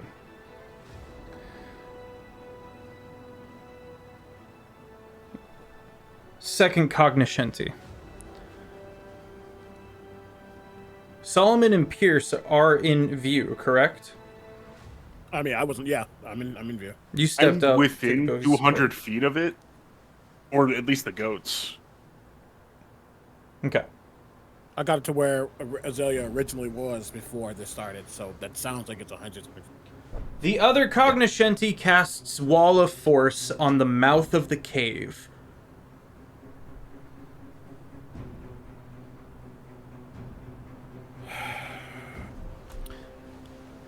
Pierce, your turn begins. Oh, hang on. Nope, never mind. Pierce, your turn begins. Oh, My apologies. okay. No worries. I think I would try to run up to the mouth of the cave. You see the Wall of Force. It's kind of warbling.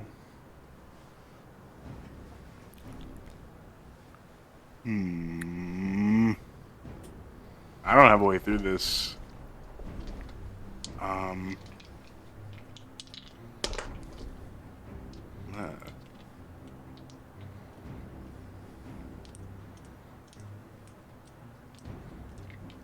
No. I don't have a way through. Is there any other way through? Make a history check. Okay.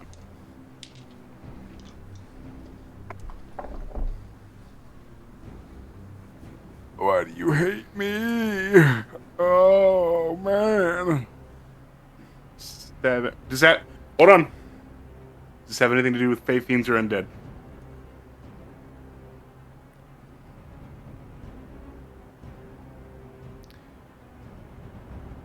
Yes. Hot damn! Due Okay, to yes. personal experience. Oh. You need to look at chat. Oh my god. Taff! Was that Taff who did this? Taff!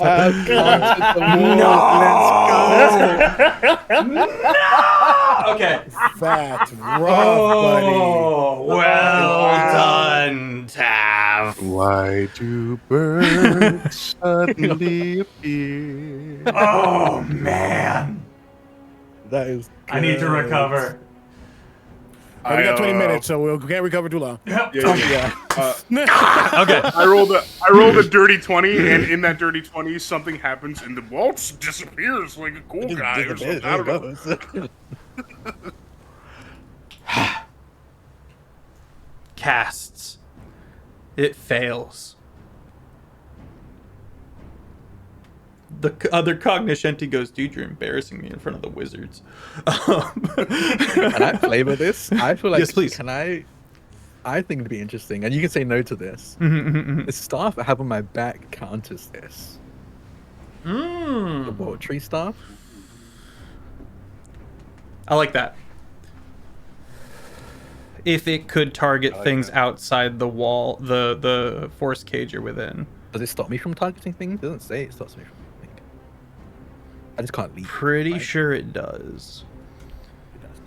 It does not? It does not. Yeah. Prison. I just can't leave. Okay. So the whole point of force cage is essentially to be like force cage. Now put error effect on me, and now I can't leave it. That's like the kind of.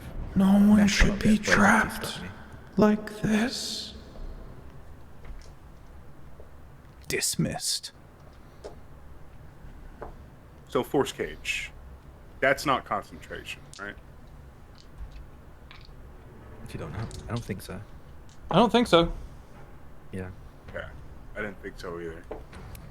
A lot of times it's combat will- with like a concentration error effects, but afterwards I don't think it's.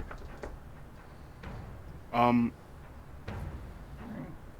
going to target the Avatar.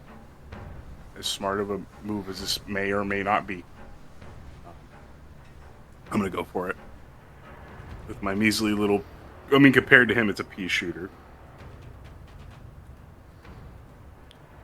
30. 30 hits. It might be a hole puncher, but it's a hole puncher. Self-deprecation, Yeah. It helps. It tricks the doesn't. dice. Who? So the second one was a natural one. So maybe you're right. Jesus. But the first one will hit. Well done, Taff. I'm still reeling. That's crazy. Incredible That's word. 9 plus 7, 16 plus 6, 22.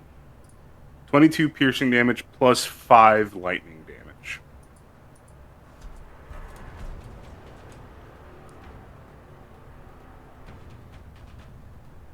Okay. And then with my bonus actions, bad decisions get worse. And I will pop cruelty. Ooh, your arm, your mechanical arm. Steam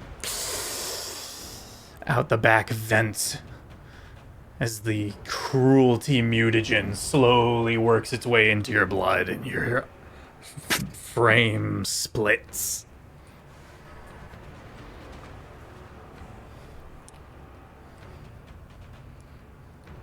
Which one did you attack? The big one. The avatar. Knife Yeah. of Fate. What? Sorry? Say that again? Knife of Fate. Oh yeah, so whoever they're bonded to also takes the damage because they're. Oh, I've been doing it. Sir. What's your passive insight? My passive insight? Like 17? 17. You note as you're lining up this damage, as the avatar of the Sovereign takes the damage, as does the Cognoscenti on its right. Your left. Okay. Got it. Noted. All right. Is that your turn? Yeah, sure. Oh, man.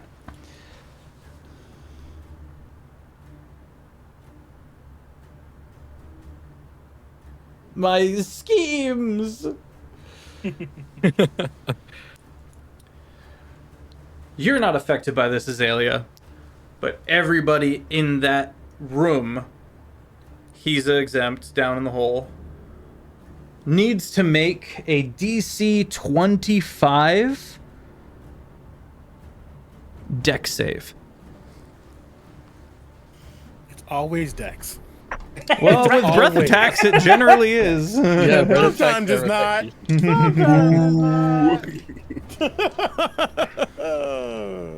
I need a dice roller.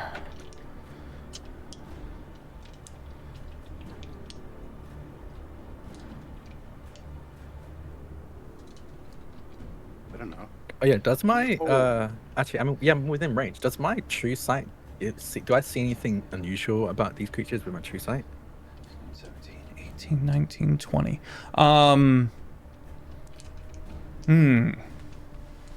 I automatically detect visual illusions, succeed on saving You can- invisible creatures, true shapes, all of that. You can see the various goats.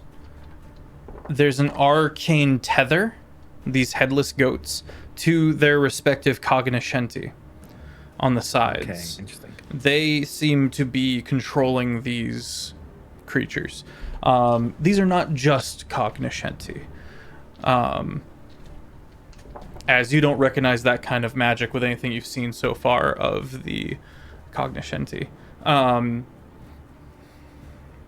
The avatar, if you could call it that, which you technically can't, you can see the almost puppet strings effect on it, as it is almost directly controlled by the Sovereign. Okay. It is an act of its will.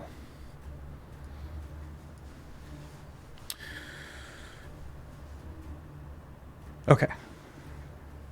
Dex saves.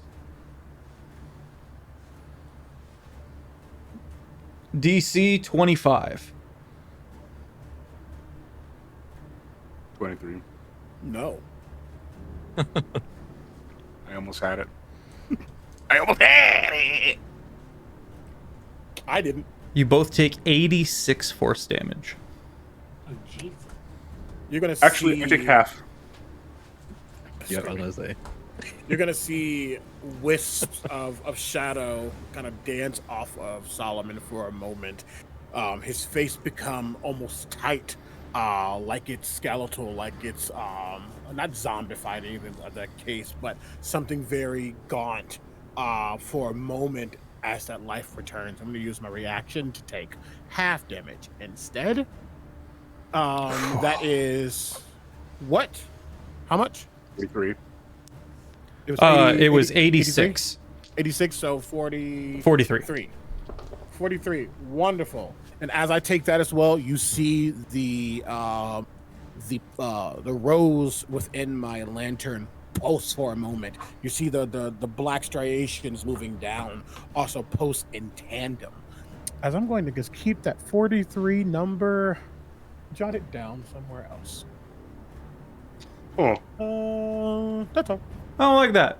CB, why'd you do that? I don't like that at all.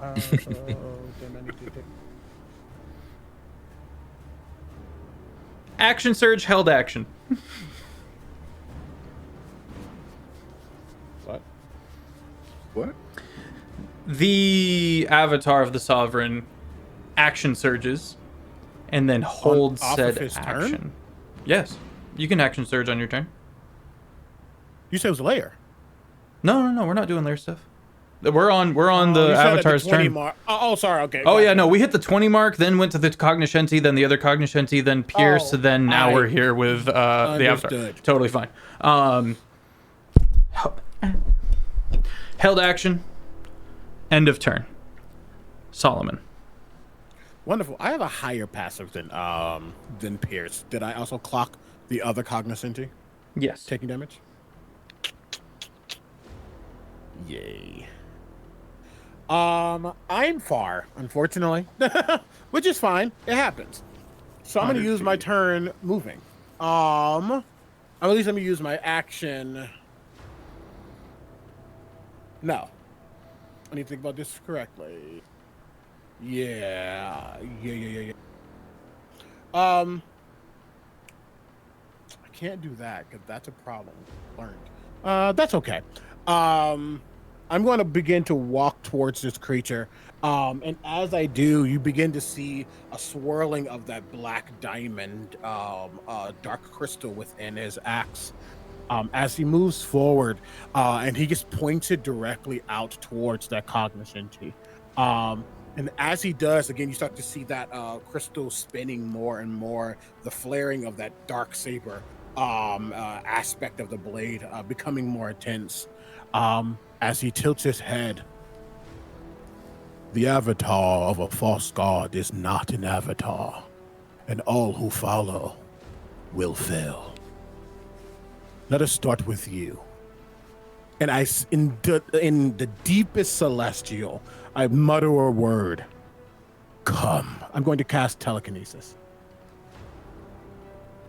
And because I typically would take damage from casting spells, I'm going to mitigate 43 of the 45 damage I would have to take.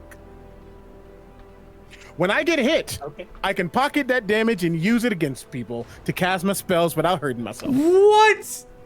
That's cool. That's sick. Telekinesis, please. Because I can't get to them, so they're going to come to me. They need to make a strength save. Strength save. A strength You save? passed a little bit there. Yeah.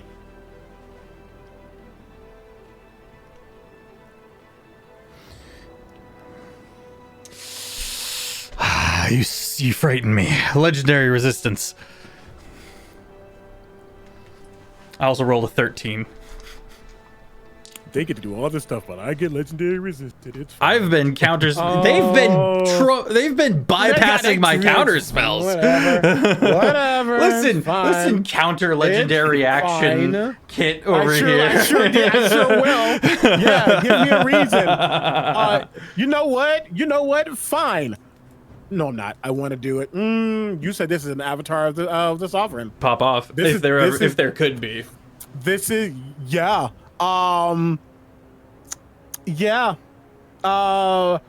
Bonus action. As that happens, you see some of my wounds that I slightly have taken begin to heal over as I gain 17 here. Here. And as he doesn't move, I believe I need to try this again. As a reminder, as a 19th level martyr, at the end of my turn, I can choose to immediately take another turn. I will do that now. Damn it. Telekinesis. Double tap. The double tap. No, because I can move farther. I moved 30. I move another 30 feet. That gets me to 40 Correct. away. Mm-hmm. Fine.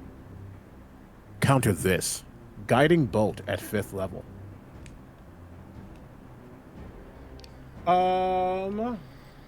That I can do. Let me just make sure I got the right thing. 26, that'll be 5, 6, 7, 8. Okay. If I hit. Wonderful. Let's get that. I'm going to burn the advantage that I have, because I do have that. Might as well use it now. Nobody can count in peace anymore. Bad news is that one of those dice was a natural 1. Good news is that the other dice was a natural 20. Oh shit! Oh my god. Great. I was ready to take a hit. I'm not gonna lie. I was ready to take. I can't. You're in the force cage. You can still be here in the force cage. Oh, that's right. I'm so Attacks can sorry. still I'm so come sorry. In and out. Yeah, it's wall of force that stops people from attacking in and out. Yeah. Fef is getting Yeah, slammed. and- I yeah. feel So like that's I'm going to giving and be- taking here. I feel like I'm holding my own a little bit. That's going to be 16 d6, Tasty. right? Can we double the dice? Yeah, Yeah. double the damage die. Oh, great! Yeah, that was nice. Yeah. Yeah, just making sure. That's going to be math 17. I said 16, so I need to do this a bunch of times. 17, 28, 30, 39, 44, 44, math 45, 52. Beth, if you wanted to hit me in the cage, you're still technically allowed to, and I can also shoot out the cage. It just all it does is stop you from Okay. moving. 60, Gotcha. 62. Huh. I've been playing force cage wrong this whole time. It's just the first time it's come up. I rarely pull out the force cage. 8 points of radiant damage. And the next attack roll against it has advantage. Ah. All right.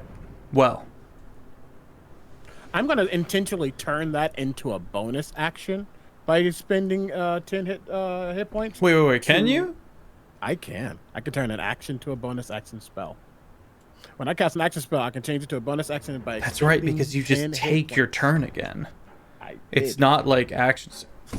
Yeah, sorry. Guys, I'm going to make a point. I'm going to make a point and use my actual action to dash to ensure that I'm there. Terrifying. Your house. The light is fully on around me as well. That is the important thing to note. Oh, and if they have resistance to radiant, well, are they fiends or undead? That's a good first question. These are aberrants. They're all aberrant. That's why I figured I Aberrations. needed to check about a specific aspect of my item. Okay. As you're doing all of this, you've been moving forward, and as you step out of the cave, around you within 60 feet, these pink frequins begin gearing up. You see from the spirit guardians, the goats are all just being eviscerated as the light comes out of the cave and looks up at these abominations. That's where we're gonna end our episode tonight. Chat, I run 4 campaigns weekly. They're all interconnected. Please come back tomorrow, 8 p.m. EST, 5 p.m. West Coast. Tuesdays, Thursdays, Saturdays, and Sundays. And if you would like to get caught up, we're all in the YouTube. We're in our 7th season, so 7 years worth of multiple campaigns can be found over there.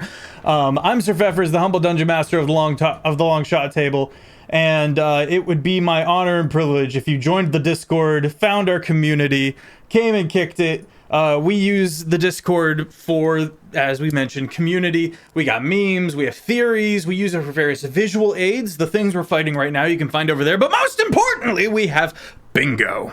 Bingo! Campaign-related bingo across the board. Would love to see you in there. Feel free to come on by. Let me know what you thought of the episode. Let me throw it over to some of our amazing, talented players as I gear up for this raid. Drax, would you like to take it away? Yeah, hi, I'm Jack, or Drakoniques. You can find me on all socials at Drakoniques. That's DRAKONIQUES. Just add a .itch.io if you want to find me over on Blue Sky, which is where I usually am. Honestly, rarely at this point, but that's where I am the most. I'm in a bunch of stuff. On Mondays, I'm in 2 campaigns. I'm over on Table Story at believe 3 p.m. Eastern. Yes, at 3 p.m. Eastern in a D&D campaign called The Legends of Oscara, which is very fun. We did a premiere last week, so you're going to be seeing episode 2 if you come this coming week. On Monday as well at, I think, 9 p.m. Eastern. I think we've moved the time. We're going to be starting a new campaign over on Althaven, that's ALTHAVEN_ of the Wild Sea, which I'm very excited about. We're going to be doing a session 0 this Monday, building our ship on stream. So if you want to contribute to that, we might take some ideas and pictures. That's going to be very fun. On Wednesdays at 3 p.m. Eastern over on Table Story, another campaign called DUM, the Department of Unsolved Mysteries, which is very much the Twilight Zone meets Gravity Falls meets Warehouse 13. Very, very fun. And on Saturdays, the final Saturday of July is going to be this Saturday at 1 p.m. Eastern, also on Table Story. I'm in a game called Songs of Heroes, which has been a ton of fun. We just did a very interesting twist in the episodes previously, and we're going to be ending it this Saturday. But that's everything from me. Throw it over to...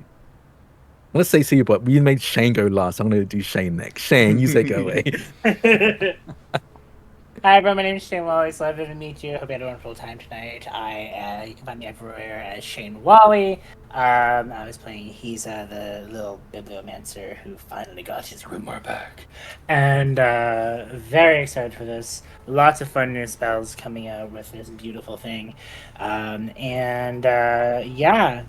I said throughout the episode, I was really excited that, or you could have seen, was with the Freaquin being there for the past Fey Ancestry. Also, just for me, that's a little fun thing as well, because of Terraform, which you can catch on Tuesdays, where I play Sika, who is very interested in an antler of a god. The antler thinks that they're a god and cannot be convinced otherwise. Yes, which is why I said an antler of a god. Supposed god. It's like, yes, return to me the investor of the land, and while you're at it, bow. And you're like, you are an antler. So check that out on Tuesdays, which you guys see CD there as well. And yeah, it's been fun. I just want to say a huge, with my heart, thank you for allowing me to come for the rest of the journey. Yeah. And I'm really happy to be here and being with such talented and creative people. So yeah. On that note, to my Terraform buddy, CB.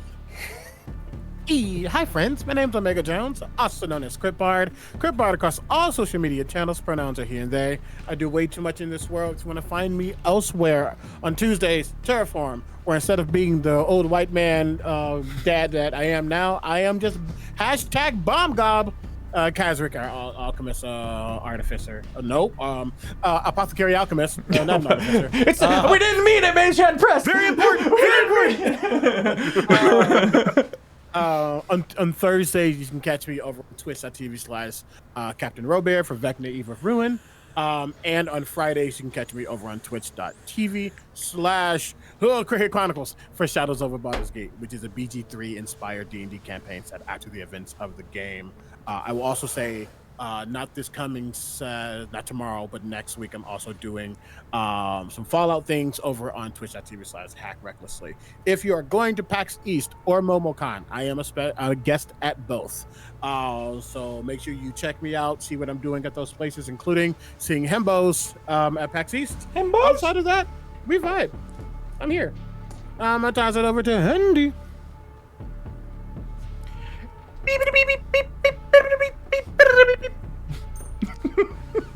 All right, This cool. just in. Everyone, I'm sorry, y'all. Thank I'm you. feeling It's the science goofy. team. Here, now you talk, and I'm gonna pretend like I'm reading it out loud. Okay. Hey everybody, I'm Andy. I'm also known as ValveMax 010 on most places on the internet. I'm mainly just a vibe maker. I like making funny goofs and gags about D&D, TTRPGs, and other random stuff that pops into my head. That's mainly over on my TikTok under the same name, ValveMax 010. I'm mainly here on Saturday nights for Bayonet, which has always been fun, and I'm so happy to have Shane along for the last leg of this journey. It's been incredible. It's been great to be sharing the table with CV and Drak as well, and then Fef is our obviously demented, torture-loving dungeon master. But I'll get over it. As long as everyone's having fun. As long I as love you everyone's in on guys. it. I'm in for it, but I'll cry tonight. You tried to force cage a chicken nugget. Yeah, and it failed. That's all on you, man. I don't know. The teleporter bird Yeah. still teleports. Can't catch me. Yeah, be safe, be well. You're all very much loved, and we're gonna get through this next week because I have a lot to do, actually. So, have a great night, and I'll toss it back over to you, Fef. Chat, do you like the art, the amazing art that you see here? I do. It was made by the phenomenal Oddity Draws. They're streaming right now. We're gonna go kick it with them. Make sure you show them some love, and if you like the art, let them know. I'm sure it'll mean a lot to them. Have an excellent rest of your evening. I'll see you tomorrow. And we're ready.